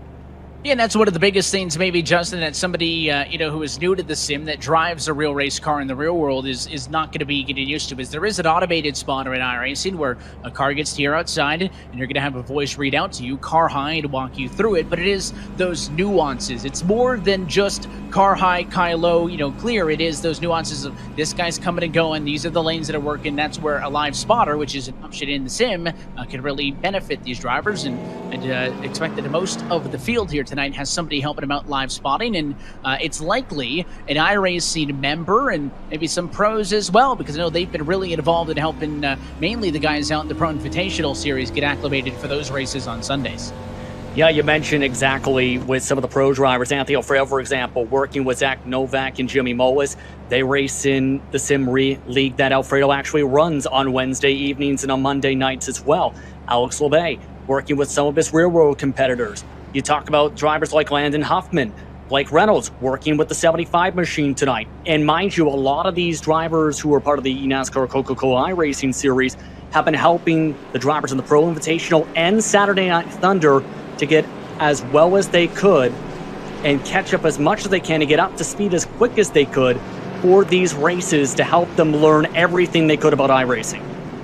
And you can, of course, watch that next round of the Pro Invitational Series tomorrow. It is the NASCAR finish line, 1:50, 1 o'clock p.m. Eastern Time start. Check your local listings on Fox, FS1, and streaming on the Fox Sports app. A pace car off and in, though. Donnie Leah, third time's the charm, still up front and still in control. Saturday Night Thunder at the Monster Mile, but once more making these drivers hold their horses. Green flag in the air. Now we're off and away. He's going to reel off these 2 car lengths in the race to turn 1.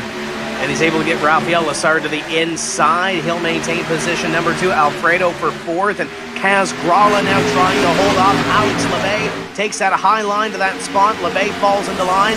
First side-by-side battle appears to be Landon Huffman and Sam Mayer. Mayer had to dig deep from this field, and now he's working to the outside. Mayer, your race winner at LCQ number 1 to advance into this one. Started a P25, had been running in 8th, but Jeb Burton now just passed him up on the bottom in that number 8 car, so he gets that spot away from him. And some more cars diving low as Burton's throwing blocks, and he's going to get tagged. Burton sideways. What a save in turn 3 after Mayer put a bumper to him. It is behind and out of mind because they hung on. No yellow, we're good. And up at the front of the field, Anthony Alfredo makes the pass on Lessard. He's down to race high P2. Yeah, and he's got to keep nice and calm. He had the quickest lap last time by. And this is just the balance of maintaining pace with the cars in front, saving your tires to make sure you don't overcook that right front, while defending guys like Rafael Lessard here, because if you go too conservative, they'll try and build up a run and diamond their way past you and get a run to the inside by the next corner. So you have to be careful on how careful you are on the track. And all these drivers up front have been in the mix basically all night long, Tim. That's why I was so impressed with the likes of Mayer, 25th to 8th, and even Brett Moffitt, your LCQ2 winner, going 26th to position 10. But they are in traffic with a big, long line of cars. You're on board with Lessard there in 30. Got a little bit loose coming up at 2, and Kaz Brala maybe thought about trying to challenge, but a half a car length back, not going to be able to do so yet. Alex LeBay, that 5th car in line, along with the likes of Huffman Garcia through position 7 on track. So curious to see if Anthony Alfredo is going to be able to put it to Donnie Leah here. The 07 has impressed all night long. And Anthony Alfredo's on him now, looking to the inside in turn 3. Leah, though, won't give him the spot. He'll have to try to reset and go forward again.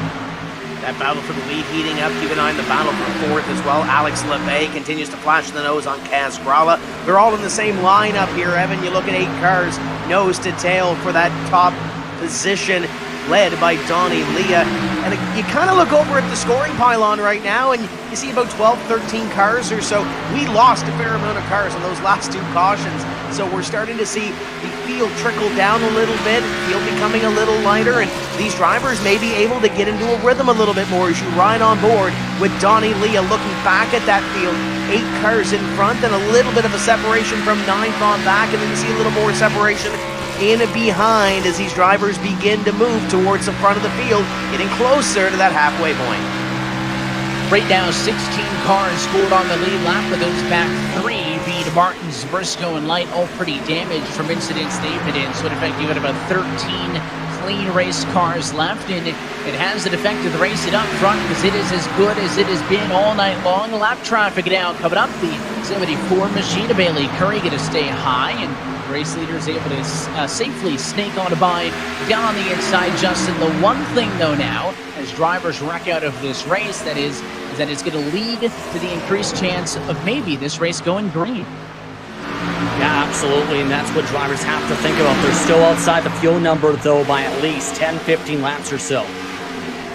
As many of these cars have to get around traffic as well, and the more laps you turn, the more some of these drivers have to figure out, where am I going to reach these lap cars? Am I going to be able to get by them quickly throughout the corner? And you have to be careful as well. If you get them on the corner exit, that can lose you a couple tenths alone a lap. As a pass it back as Chase Cabry's dropping off, so Will Rogers, Ryan Truex jump up to 10-11. So Cabry struggling in that group right there. As you can see, his number 4 down the caboose of that 4-car pack. A couple cars even further down the line maybe wanting to challenge. But this is the look off the back end of Rafael Lessard in 3rd. Looking back at the Kaz Brala P4, and in fact, it is the 4 of Lessard on the move. He wants to go to the inside of Alfredo. This could be the fight for 2nd spot. I thought Alfredo would be going for the race lead, but instead it's Lessard trying to take P2 back. Unsuccessful that time, but the 4-car, that Mobil 1 Toyota, feisty, he wants it. Alfredo kind of backpedaled the last couple laps into the clutches of Rafael Lessard. Lessard's looked a couple of times, This is the best look that he's had in the battle for position number 2. He's to the inside, to the door of the 33, up at a corner number 4. Alfredo going to get that run off of turn 4 and down the straightaway. Is it enough to clear the 4? Gives him room to the inside. Lassard continues to work. It's closed in. Casgrala and Alex LeBay a little tighter as they work off the corner. They continue to be nose to tail with Alfredo leading it. Donnie Leah getting a little smaller in the windshields as you ride on board with Casgrala coming up at corner number 4. And such a unique mix of drivers, JP, over the front of the field here. Of course, Donnie Leah leading this one. Anthony Alfredo, a driver who you would be used to seeing in the Xfinity Series on Saturday afternoons. But then you got the likes of Lassard and LeBay, 3 and 5, the 2 Canadian drivers right now running top 5. That international flavor, always fun to keep out with the series that NASCAR sanctions outside of the U.S. borders. The NASCAR Pinty Series, of course, the Peak Mexico Series, and the Whelen Euro Series. That Euro Series has been running their own entirely officially sanctioned esports series over the course of these off weeks, and only possible in the sim racing world as Ruben Garcia, Big Mexico driver, is going to front row view as Alex LeBay passes Gralla up the road. That one was for Ford. And remember, Garcia had the chance to race in Texas to the Pro Invitational on Fox and FS1 and really impressed in that race as well. Some of his fellow competitors were happy to see him, and others like Lassard have been very impressive in their starts at the national level in NASCAR.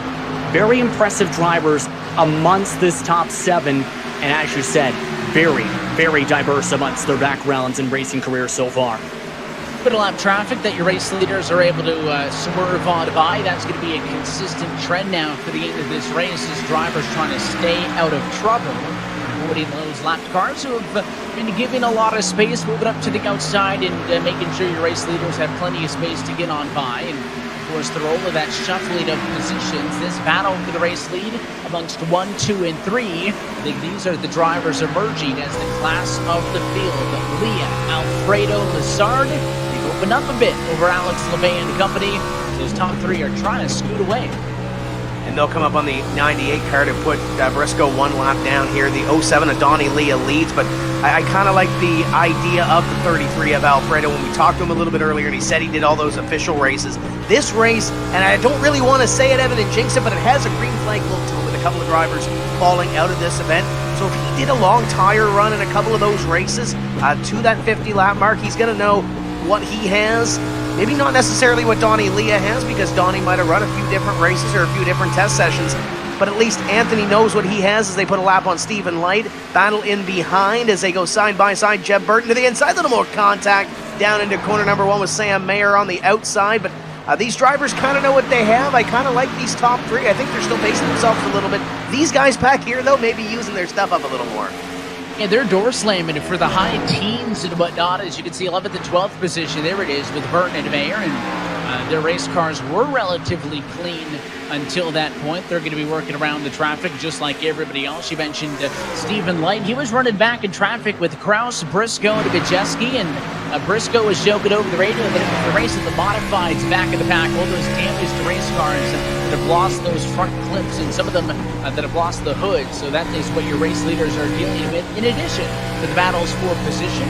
Mayer had to check up on the throttle there about halfway through as the driver out of Frankfort, Wisconsin, tries to continue to run down cars in front of him, but it looks like, at least for the moment, Cambry pulling away just a bit from P12. And remember, Cambry's on a little bit fresher tires compared to most of the other drivers. In fact, in terms of drivers who came down that previous caution flag, Moffitt is amongst those drivers who've gained a lot of time. Cambry currently in 3rd, and those drivers who have taken some tires. It's getting interesting, though, to see, when the rest of the field elects to pit here, Evan, because remember, they are still outside the window, but I wouldn't be surprised to see drivers stretch as long as they can in case you get a yellow flag that puts you into the fuel window and doesn't put you at risk going a lap down if you come down. Yeah, we are actually going to be halfway home in this race 2 laps from now, working lap number 61 of 125. You mentioned the likes of drivers who have a bit fresher tires. Brett Moffitt with the freshest ones in position 6. Alfredo Lassard now battling for second and third, and seeing Donnie Leah pull away may suggest that these two cars, Tim, may have started to hit that cliff on their tires. And Donnie Leah, who's been out in front and admittedly under constant pressure, must have been doing a really good job to not overdrive that car despite those cars behind him trying to make a move on him, because he's opened things up now to the biggest advantage for the race lead we've seen so far tonight. And we're halfway home now. Saturday Night Thunder. Yeah, these guys have either hit the cliff or maybe they're saving a little bit more than Donnie Leah is. Maybe Leah's opened it up a little bit more. Maybe he was saving in the first half of this run as you ride on board with Rafael Lassard out of corner number 2. We saw in those, I keep going back to those official races earlier in the week. They're about 50 laps in length, so a lot of these drivers would have probably done a 50-lap run at some point this week. When you look at the tires, they're going to be screaming for tires probably before they're screaming for fuel. We saw that on Tuesday night in the NASCAR Coca-Cola iRacing Series. So fuel strategy, pit strategy, you're probably going to want tires beforehand, but you never know when Miles the Monster is going to reach out and bite one of these competitors and we see a yellow flag. But Donnie Leah has extended that advantage. You look back from Anthony Alfredo, that's from second on back, leader about a second gone. And of course, the cars up front, Justin, who again did have 2 yellows in there to kind of save a little bit. So that's 43 laps of green flag racing as we take a look, looking back from second and looking up from third. That battle between Alfredo and Lassard. The race leaders are essentially on a 44-lap run right now, and 60 laps to go in this race. So if you're going for the one-stopper to split it in half, that magic number is about 8 laps away or so for that fuel window opening up. Yeah, and this is such a beautiful shot here amongst these cars too, but fall-off is not as drastic as what was seen with the Cup cars, should know. Only about a second of fall-off, but at the same time, not going as quick, meaning you're not having as quick of your tire treads being burned off the race cars here. So, again, I wouldn't be surprised if you're in a battle such as this, where if you elect to say go for the undercut, it could be the difference between who gets the spot and who doesn't, and bit of a bobble on the apron. And here's a move to the inside by Rafael Lassard. Does he take advantage of the mistake by Alfredo? The 4 pushes up a good bit that time in 3 on the apron. A little bit of contact that time as they're leaning on each other in the fight for second. But inside is King, and it is Rafael Lassard back to P2. Take advantage of that small bobble by the 33 of Alfredo. Falls back to third after he got that apron in turn 2. Now, what kind of pace does he have compared to Donnie Leah? He sets that pace in that second place battle now. Anthony Alfredo was in front of him for so many laps. Now Lassard moves to position number 2. It's about a second and a half up to Donnie Leah. We'll see what the driver of the number 4 car has as he pulls away a little bit from Alfredo, and the next one in line would be Alex Labay, starting to creep into the picture in car number 90, in position number 4, trying to reel in the 33 car. So now we'll see what pace that these guys have for positions 2, 3, and 4. Now that they've shuffled up just a little bit, Donnie Leah continues to lead up in front, and you can see it up there all by himself as you ride on board with Rafael Lassard, and we get a little lap comparison the last couple laps. And you notice both those cars, the race leader in Leah with a 2.22 and Lassard with a 2.86, as they're both in that 0.2 second range. We'll see what they get this time by, and if that 04 is able to close the gap at all. But the fastest car on track right now is actually Brett Moffitt in P5. That 10-lap difference on fresher tires. So as Alex Labay wants to close in on Anthony Alfredo, Moffitt is actually closing in on Labay for 4th and 5th position. So that 23 car reaping the benefits maybe of that little bit of a gamble on strategy. Again, not enough of a difference to allow Moffitt to go the distance he has to hit to get to the end, just like everybody else. But he could be a top 4 car before we see stops. Yeah, and that is nearly a certainty. Chase Cabrera also reaping the benefits. Hasn't gotten to the exact position he was before, but up to 9th. Ryan Truex up to 11 positions, also on that strategy. Everybody else is a lap down. So keep an eye, I think, still on Moffitt. He's got himself some good space. He's kept the tires pretty cool from what we've seen in this run. And he's able to carry a little extra speed each and every corner because of those fresher tires on Apex. And of course, his tire's wearing at the same rate, but because he's 10 laps fresher, they're going to last longer. Here comes Alfredo now, right back around Lassard and back to P2. It only took just a moment, but admittedly, Tim, I don't think Alfredo had the nose in there, but he spooked Lassard into giving him that position, and he did not falter with it once he did. So Alfredo flashes the nose, and it works. And just like that, he's back in a second. And this was a 3-car battle. I say was because it's reeled in Brett Moffitt and Landon Huffman for that spot. So now we have a 5-car battle for position number 2, and Anthony Alfredo is trying to run and hide from this second-place battle and try to make it a third-place battle. He's got about 3 or 4 lengths now on Rafael Lassard as Lassard tries to match the pace a little bit here. Donnie Leah, though, out in front and gone now by 2 seconds as they exchanged that position. Keep an eye on Brett Moffitt. Those newer tires compared to some of these drivers up in front starting to wear off the Plan B sails. Number 23 trying to make a move. And more past you to back at the traffic as well as Cabri and Rogers got around Gralla for 7. So Kaz struggling on the long run is at a race low P7 right now. But there's the on-board look with the fastest man in town as Moffitt starts to lose that tire advantage just as he catches up to this group. Back bumper of Alex LeBay. This battle for position 4 and 5. Huffman not too far out the rear either, and it's going to be difficult for Moffitt, Justin, unless LeBay either makes a mistake or gives it up to him to get the inside of positioning. Just as I mentioned that, he'll get on the brakes to the inside, let him on through, and Alex LeBay is pitting at lap number 77. They could go the distance from here, so LeBay gives up P4. Looks like the undercut strategy is now open for business here for the pit strategy. Question's going to be who else will go along that way, because LeBay will gain a lot of time, yes, but the counterpoint, you're going to have that time come back the other direction soon, and don't be surprised if we see a 1-lap undercut attempt amongst these 2 cars here to try and get away from one another. Yeah, of course, separating yourself from everybody else is a big part of why that strategy is implemented, Tim. Not just for the front rower, but if you're not in traffic, if you're not getting held up by somebody, you're going to have to modify your line, dealing with the dirty air. You ideally do want to get out there and on your own. The fall off, though, for these cars is about a second and change as we see Donnie Leah now give up the race lead. He pits at the completion of lap number 79.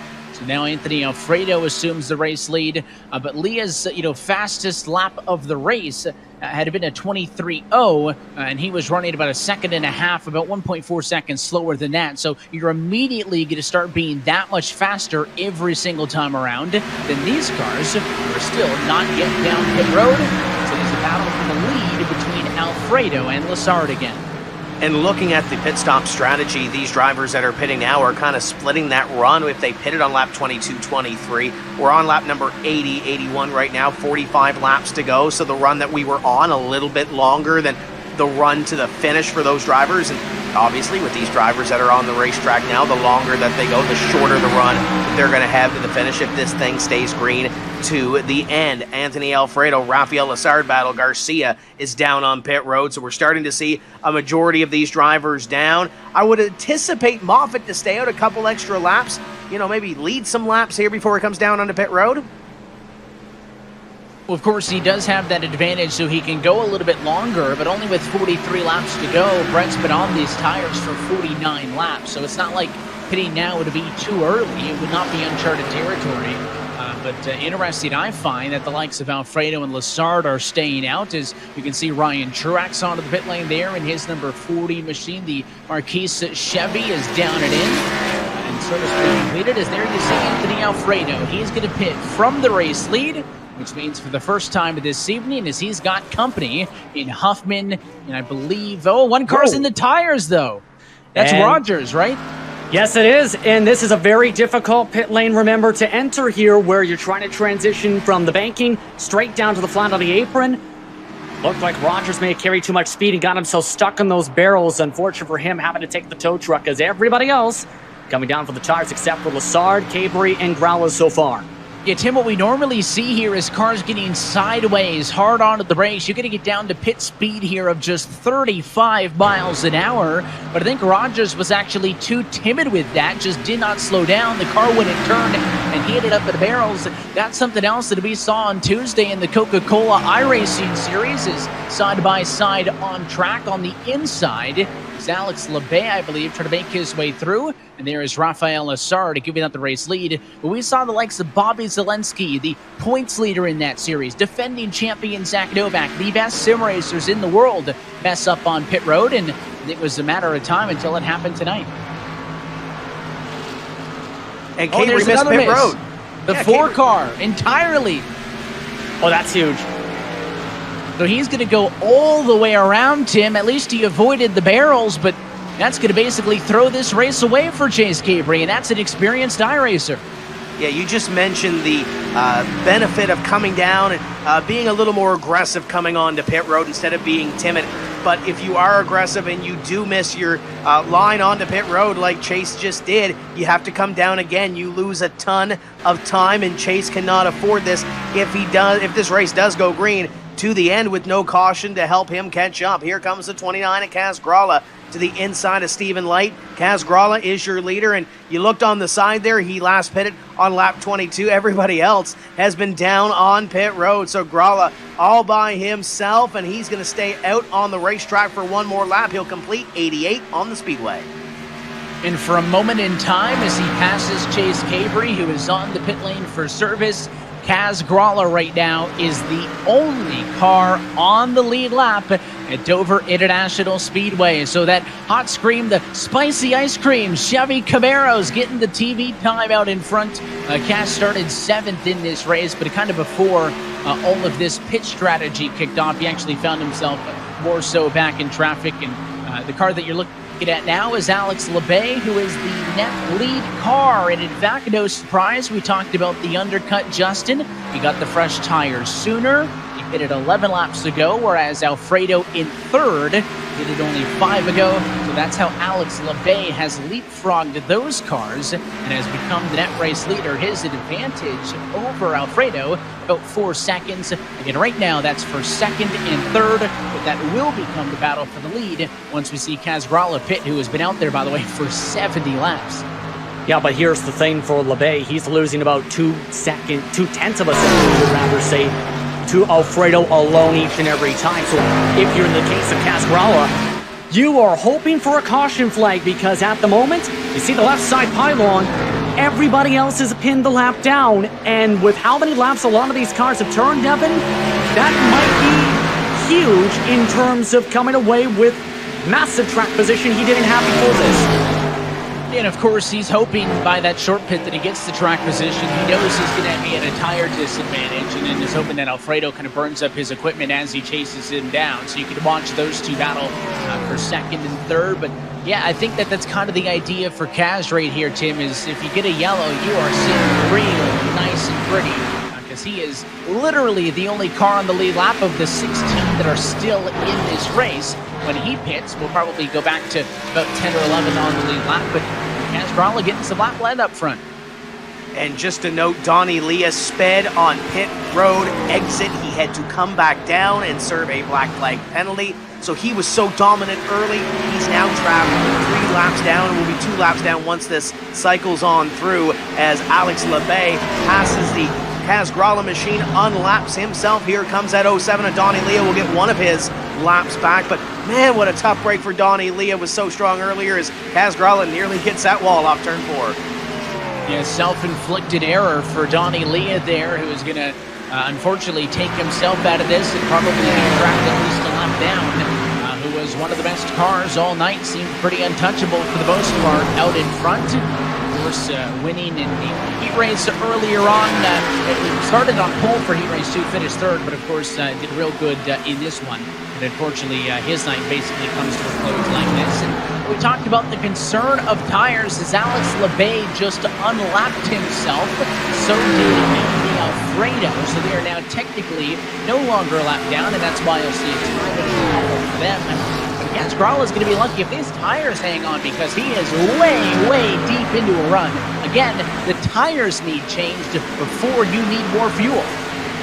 Yeah, can only go maybe 10 more laps at that, and he's got to be careful to not pop the right front tire. A couple drivers did that on Tuesday, and the way we're seeing him go way up the racetrack is kind of signs that that right front is getting very worn, around 20% tire wear, which is around that point where you have to really back up the corner just to hold on to the bottom of the racetrack, and you're holding on for dear life to make sure you don't slide up to the top of the bank and into the wall. So how long does he wait before he maybe oversteps it too much? Because again, he's staying out because he stands to benefit hugely by a yellow. The only caveat being he cannot be the yellow if a tire goes down. You've got to manage that. You've got to make sure that, I mean, you have the bed that you're laid in right now for pit strategy. You have to stay out as long as you can. Either run it to the empty on fuel or run it just to the cords start showing on that tire, but you really have to manage it right now. 27 laps to go. I don't think you're going to the end, so you got to hang on at least until maybe Alex LeBay catches you again for 15 seconds on back. It's really hard right now, but Kaz Grala, if you're in that driver's seat, Evan, you're the leader. You don't want to give up the lead, right? You've already have this pit strategy that you've played out. You don't want to give up the lead if you don't have to, right? Yeah, and that's why he is going to literally push this thing, I think, to its limits. We are working lap number 99, and he last pitted at lap number 22. So he is way deep into this as Truex dips the left side tires to the apron, and they almost got into each other as Truex from P9 was unlapping himself. There's also a little bit of a battle between Landon Huffman and Moffitt. Talked about Moffitt being on a tire advantage that last run. He is also on a little bit of an advantage chasing down Huffman. They pitted on the same lap, but he's been reeling in that 75 car to battle for 4th and 5th as there it is. Kaz Grala could push it no further. It is a clean pit road entry. He will give up the race lead, and that'll hand the keys of the kingdom back over to Alex LeBay in the number 90, who cycles back to the point this time at 24 laps to go. And Grell was definitely banking on there be a caution flag, of course, because with the various different drivers on different tire cycles, Evan, there was the chance, some drivers thought about this for the NASCAR race too, you could have incidents pop up from the various different paces on the track. Didn't work out his way, but now LeBay, the focus becomes, can he hold on? Is there enough time for Alfredo as well to reel him in, who is now only 1.3 seconds back? Yeah, when we first mentioned that they were going to be the battle for the net race lead, as here's the fight with Lassard on Moffitt. So Raphael's gotten to Brett before he could get up on Huffman. The battle that I thought was going to happen first, it's not going to be for 3rd. They'll do it for 4th and 5th position. He's all over him. And that time in 3. I think Lassard keen on making this pass happen sooner rather than later. Looking to the inside. Brett Moffitt going to leave the inside open in that Plan B sales entry, and you move that entry on through for Lassard. But Tim, back to that conversation about those top runners when they blended the back out, and again, LeBay had got the tire sooner. He had opened up about a 4-second advantage over Alfredo. This time by the margin between 1st and 2nd, 1 second flat, with Alfredo consistently about a 1/10 of a second faster every time by. If he can keep that up, he will catch Alex LeBay before the clock runs out. And you look back behind him, Landon Huffman is turning 7s as well, so he's in about the same area that Anthony Alfredo is going to have to deal with some lap traffic there. He goes to the inside, but the 2nd and 3rd place drivers essentially turning about the same lap times. Landon Huffman just a slight bit quicker than Anthony Alfredo that last time by the stripe, so he's got a little bit of an advantage by about 2 seconds back to Landon Huffman. Alex LeBay, he's reeling in right now, so I like what Anthony Alfredo is doing. I kind of like the way this race is playing out if I'm the 33 team. This race is far from over. 20 laps, making 19 laps to go.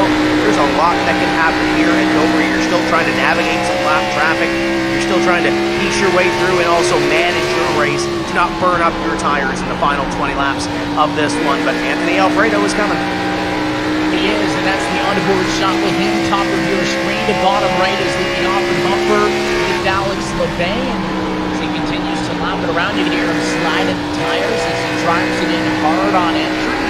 You got to be careful, and it's almost a really, really late apex here, Justin. You can't get down on that apron in the center of the corner. You almost have to do it 3/4 of the way through just because of how tight these quarter exits are coming up and out of the bank.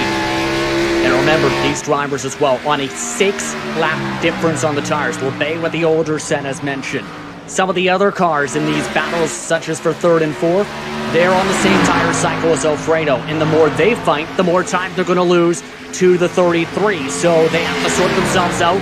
They want to try and reel in Alfredo and LeBay. Otherwise, they'll be watching at the edge of victory lane as one of those two celebrate. And that was Lassard who was slideaways in turn number 3, giving it everything he had to stay on the back bumper of Landon Huffman in the battle for 3rd and 4th, but unable to do so. We'll drop back a bit. You see 1st, 2nd, 3rd, 4th. This, though, is the battle for the race lead. And Alex LeBay, Tim, didn't have much choice. It was a top 5 car or so, but he needed this strategy to go for the undercut. It's not like he's going to lose anything if he can't get the win. This was a move made to give him an opportunity to win this race. But Anthony Alfredo has got a whole host of laps, 15 laps to go to get the job done, and he is now there. The difference, a car length and a half. Reeling him in for the lead is Anthony Alfredo, and yeah, I agree. You look at Alex LeBay trying to win this race on a little bit of strategy, and so far so good. He's still got to get past this Anthony Alfredo. Alfredo might have the faster race car, but you still need to make that move past the number 9. He's got plenty of laps to do it here, though. They'll come by this time and have 13 laps to go, 112 completed. Alex LeBay looks to lead this lap, but look at the run that Alfredo gets out of corner number 4 and gets into the wall a little bit off of turn number 4. That's not going to help the effort, but still keeps going straight. LeBay lets him have that inside line. Yeah, that's not a hard hit, but it is not something that Anthony Alfredo wants. Now it's LeBay who gets sideways into turn 2 as they are both driving these race cars to the absolute limit. And, well, yes, Sinandi's a little bit up and off at the bottom. Don't expect him to just pull over and give Anthony Alfredo this spot. He is going to make it work, but he overdrove one. The inside's open. Here comes Alfredo, side by side between Anthony Alfredo and Alex LeBay. The runs for the 90 on the outside, but here comes the 33, and he's done it. Coming to 11 laps to go. New race leader in Saturday Night Thunder. It's Anthony Alfredo. Here comes Alex LeBay trying to counter on the bottom, but I just don't think it's going to stick for the 90. Let's see. Pull up alongside him, but it's just way too tight, and he had to get out of the throttle. Flip the apron, in fact, and now tap the safer barrier, in fact. If you're LeBay, have to take a deep breath. These older tires, if he has a mistake from Alfredo, might have another shot, but 10 to go to decide it. You're pretty clear that that little bit of contact with the outside wall by Anthony Alfredo is not hurting him, so he's going to be okay. He goes on by the top spot, Tim, and Justin's exactly right. Anthony got a little bit loose that time off of the corner. The battle for 3rd ensuing still behind these two, as Huffman and Lassard just will not leave each other alone. But that battle for 3rd is about 2 seconds back. So if I'm LeBay, don't overdrive it. See if Anthony Alfredo makes a mistake.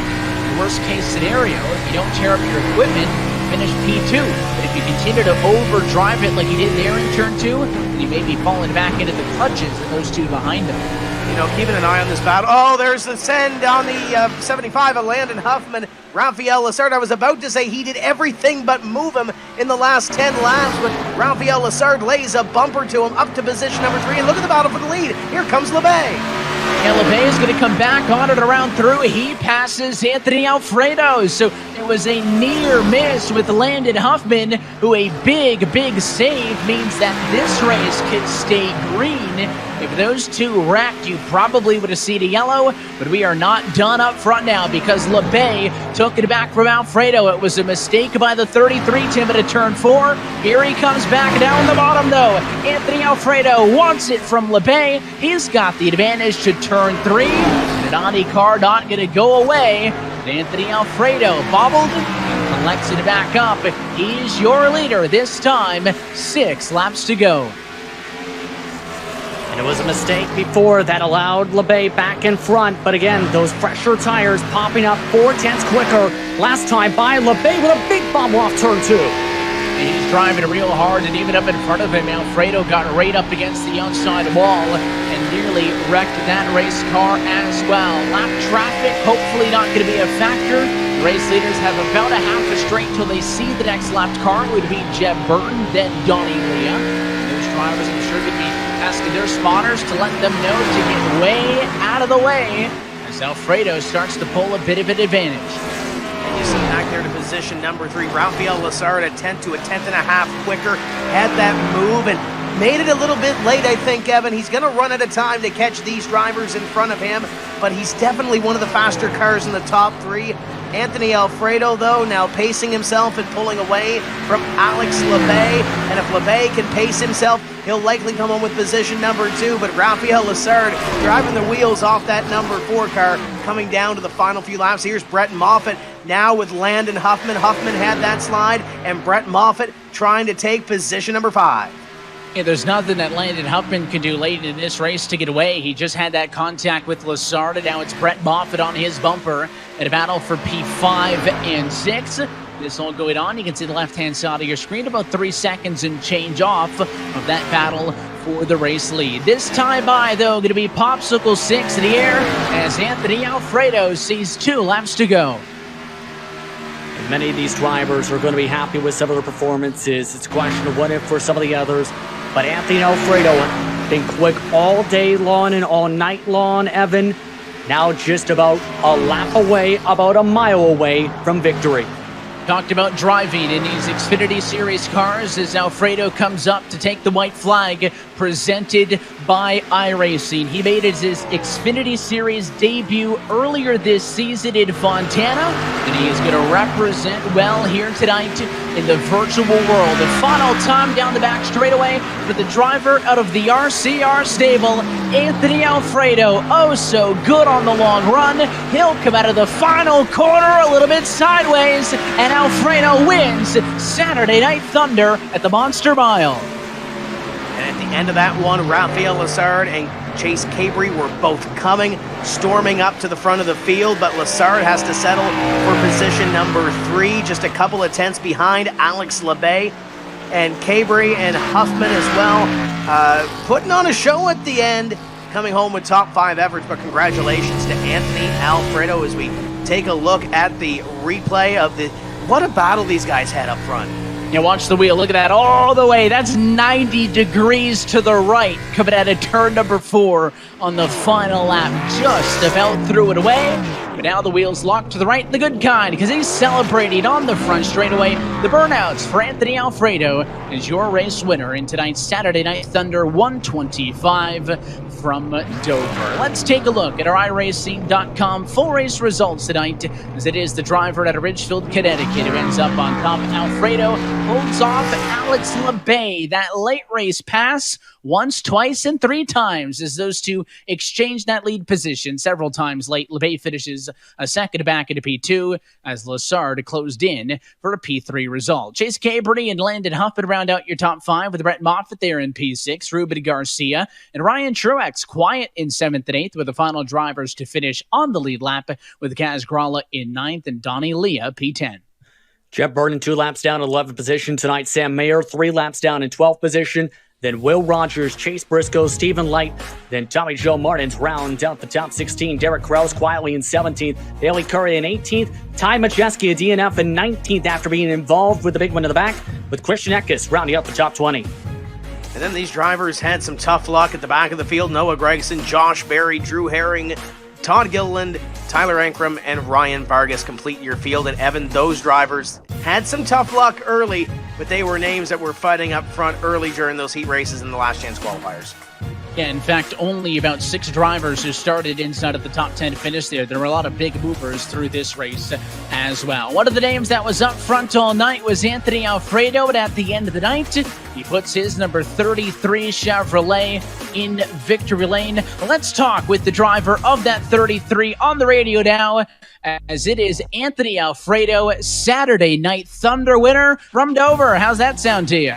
It sounds amazing. If you were looking at my Twitch stream right now, fast_pos is the name. I'm sweating so bad I'm about to break open Stewed Wipe and wipe the sweat off my face. I'm sweating as much as I do in the 140-degree race car, but that was unreal, man. I've had Jimmy Mullis and Zach Novak from the Coke Series helping me out. I've learned so much more about iRacing from them, and it's so cool that NASCAR and iRacing have put these events on for us drivers to have fun and even learn some things for when we go back racing, and more importantly, to keep our fans entertained.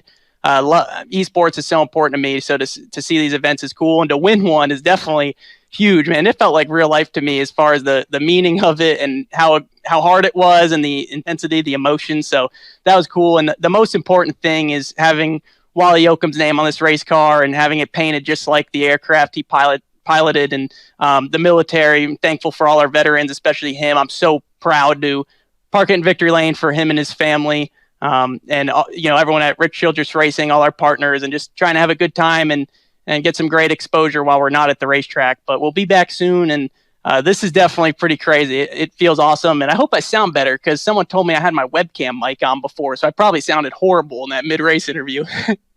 We were talking when we chatted with you mid-race, of course, that it was going to come down to the long run, and we did see a very long stretch to the end of this race.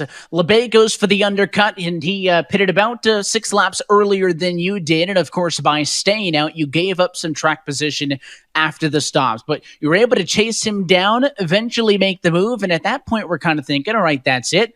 And then he gets back around you, and you guys kind of went back and forth a few times. Just tell us about that strategy decision and, of course, the battle with the 90 to the end. That's a great question. Obviously, running it out as long as we could was important, especially if we were to catch a caution and be the leaders. I knew long run was my strength, and that 5 to 10 lap window of better tire is a tremendous difference here. And I also feel like, as I mentioned the mid-race interviews, long run was my strength. So I knew even if I pitted close to him, I felt like I was going to be really great on the long run, and it definitely paid off. I just kind of ran my pace, tried to manage out back without wearing them out too early, so I had something at the end, because they do balance off when you run that many laps. As you saw, I had arguably my biggest choke in iRacing when I almost lost it off of 4, and this thing got so loose. iRacing did a great job with the setup. It was a lot of fun to drive, and it did some things I definitely didn't expect, because I would have never ran that long in practice. So that's what happened there, and thankfully I had enough laps to make up for it, and smooth sailing from there. I just had to calm down and gather myself back together, get my mind right, and we were able to get it done. So I'm so proud, just because, like I said, I've worked really hard for this, put a lot of time in. Jimmy and Zach have helped me a ton, and we were so close at Talladega last week. And to be honest with you, we've been close to winning a lot of them. We've been up front every time, so it's very rewarding to finally get one of these. And just keep it exciting all the way down to the final quarter. So I'll tell you what, we'll let you get back to the stream. Say hi to everybody for us. And Anthony, we appreciate the time here chatting. Congratulations on the win. Thank you very much. I appreciate it, and I hope everyone had a great time watching at home. Race winner tonight from the virtual Dover International Speedway. It is Anthony Alfredo Fast Pasta in victory lane in this Saturday Night Thunder 125. The other half, though, Tim Terry, of that battle at the end was Alex LeBay, who's P2 tonight from Dover. You're with him. Yeah, catching up with Alex LeBay. And Alex, the battle looked intense from up here. How intense was it from the race car at the end, battling with Anthony Alfredo for that win? It was pretty intense. Just tried a little different strategy, put tires a little earlier than everybody. We had pretty good track position, but just faded a little bit there at the end. But it was fun. Yeah, clean, hard, good hard racing. It was a lot of fun winning Tony there at the end. He got underneath you, made the pass, and then you got back underneath him, tried to hold him off at the end, but once he got by, it looked like Rafael Lessard was closing in at the end. Did you look in the rearview mirror and see that 4 coming up? Yeah, I was seeing the gap getting closed, but I mean, I fought with Anthony for a couple laps. That's where I think he got to us like quicker than in the last 5 or 6 laps. He was definitely a lot better than us too. I don't know, just like I said, I short pitted a little bit and just didn't have enough tires there left at the end. But it was fun. We just tried to gamble a little bit. We knew he was going to stay green, but didn't really test the tires duration before, but I think it was a good call. Maybe I was just a little too rough on my tires. Didn't really figure it out how to save as much as I would have wanted to, but it was still a good run. We'll take it. I was going to say, with the no reset here tonight and running it to the end, did you anticipate that thing to go green as long? And with the tire strategy, obviously, playing into a little bit, how much were you going back and forth with the virtual crew chief coming down pit road? Yeah, I just wanted to split really the last stint and a half. That's pretty much what we did there. I think so. I didn't really look back at the laps, but I'm pretty sure that's what we did. But I expected guys to pit it a little earlier than that. But I mean, their strategy worked out too because they had the fresher tires there at the end. I tried to ride it a little bit when I was in the lead, and when I was technically in the lead, I got back on the track and tried to stay that right front as much as I could. But I got really, really loose on the long run. I was pretty surprised because usually we always get tight here. But it was fun. Just good. And whenever we can end a race like that to contend for a win and race hard for a win, it's always a pleasure. Now, when we get back to real racing, I know you've been doing some NASCAR Xfinity stuff. Where are we going to see you behind the wheel? Are we going to see you doing some Xfinity stuff back with the NASCAR Pinty Series? What's your plans? We're planning on coming back. We started the first 4 in Xfinity. We're at a pretty good start of the season, so we're just trying to keep going on that in this direction. We're planning on being in Darlington and Charlotte in the 90 cars. So that's a plan for the next month. Well, congratulations, and hope to see you back here on the iRacing service soon. Thanks, man. That's Alex LeBay coming home with position number 2, and Justin Prince. I believe you've caught up with our third-place finisher, the driver of the 4 tonight, Raphael Lessard. Yes, indeed, joins us here in the broadcast booth. And Raphael, a crazy battle and a crazy race for you. How would you describe all the action across this race tonight, especially that final stint of the race, battling back and forth with drivers like Cabri and Huffman to the checkered?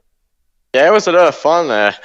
Man, it's awesome to race with those guys, first time with those guys. And I'm sorry, I want to say sorry to the 75 at the end. I got into him, and he did a nice save, but just wasn't my attention. And congrats to Anthony. He did an awesome job. I should have pitted at the same time as he did, but I pitted a little bit after him, and it put me a little bit too far behind. But we had an awesome run thanks to Kyle Busch Motorsport, Toyota, and Mobile One on the race car to this. I was going to ask about the strategy today. How difficult was it to try and conserve the tires here at Dover during these long runs, though, to try and put yourself in the best position to have the strategy window open enough to come whenever you wanted to come? Yeah, it was very hard, but I mean, I was able to start pretty close to the front, and it was easier to save my tire from there because I was running top 3 for most of the race.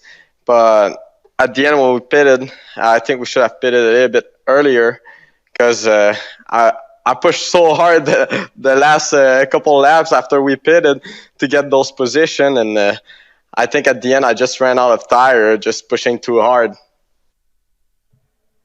Indeed, as well. Of course, lots of action throughout these past few weeks. Real world racing coming up soon. Where will we see you on the track in the near future? Charlotte Motor Speedway, May 26th in the Truck Series, back in action with Kyle Busch Motorsport. I can't wait. It's been a while, and I'm just so pumped to get back in the race car, and I think it's going to be a lot of fun. Absolutely. Anyone you want to thank real quick before we let you go? Yeah, everyone back at home and in Quebec, and everyone watching, my family and Toyota, Canuck, and all my friends back at home. I'm pretty far from the family right now, and I hope everyone is staying safe in those tough times. Thank you very much for the time. Congratulations on the top 3 tonight. Thank you. Raphael Lessard coming home with 3rd tonight. Evan, back over to you. A big thanks to our top finishers, as always, for jumping on the radio with us and getting to talk to them as 3 drivers from across the ranks of NASCAR with Alfredo, LeBay, and Lessard, 1, 2, and 3. And, of course, we mentioned off at the very top, Justin, I'll go back to you for this one, that this was the start of your virtual race weekend because the NASCAR Cup Series stars going to do it all over again in the Pro Invitational Series tomorrow afternoon. But a great show for the drivers competing tonight. Yeah, they put on an absolutely great show. Only a couple caution flags tonight. Lots of strategy coming into play, especially with that long green flag run to come to the end of tonight's action. It was a very entertaining race, I think, overall, Evan. I'm very intrigued to see what happens tomorrow when it comes to the Pro Invitational, to see how that race plays out for many of the Cup guys. And of course, that Cup race, Tim, going to be a bit different from the format we saw here tonight. 150 laps tomorrow afternoon, but it is the same Miles the Monster as those Cup Series cars going to be on track to close out what has been a great week of Dover racing across the iRacing. Yeah, it's been exciting. We started out with that NASCAR Coca-Cola iRacing series. All the iRacers have been on the A, B, and C class cars for NASCAR on the service this week. So I'm sure they're going to hook up the wheel and do some racing here this evening. If you haven't already, check it out on the iRacing sim. But yeah, tomorrow is going to be exciting to see those Cup guys get up on the wheel. They've got a show to live up to after tonight. Lots of green flag racing. Congratulations to Anthony Alfredo, Alex Labbe. Rafael Assar, Chase Cabre were coming at the end, just ran out of time. Great race, great strategy. Sets the table up well for tomorrow. And until next time, that is round 4 of Saturday Night Thunder that falls into our rear view mirror. I want to thank all of you on behalf of our entire team behind the scenes, for Alex Horn, Drew Adamson, Jay Kennedy, Mike Paler, Tim Burns, our producer Cisco Scaramuza, and for your broadcast team tonight. For Tim Terry, Justin Prince, and myself, Evan Pasoko, thanks for joining us for eNASCAR Saturday Night Thunder. And congratulations to your race winner, Anthony Alfredo. You can catch the next round of the 2020 eNASCAR iRacing Pro Invitational Series tomorrow afternoon. It is a 1 o'clock p.m. Eastern Time start on Fox FS1 and the Fox Sports app for the eNASCAR Finish Line 150. Enjoy the show tomorrow, and until next time, we'll catch you here on the iRacing Esports Network. Good night.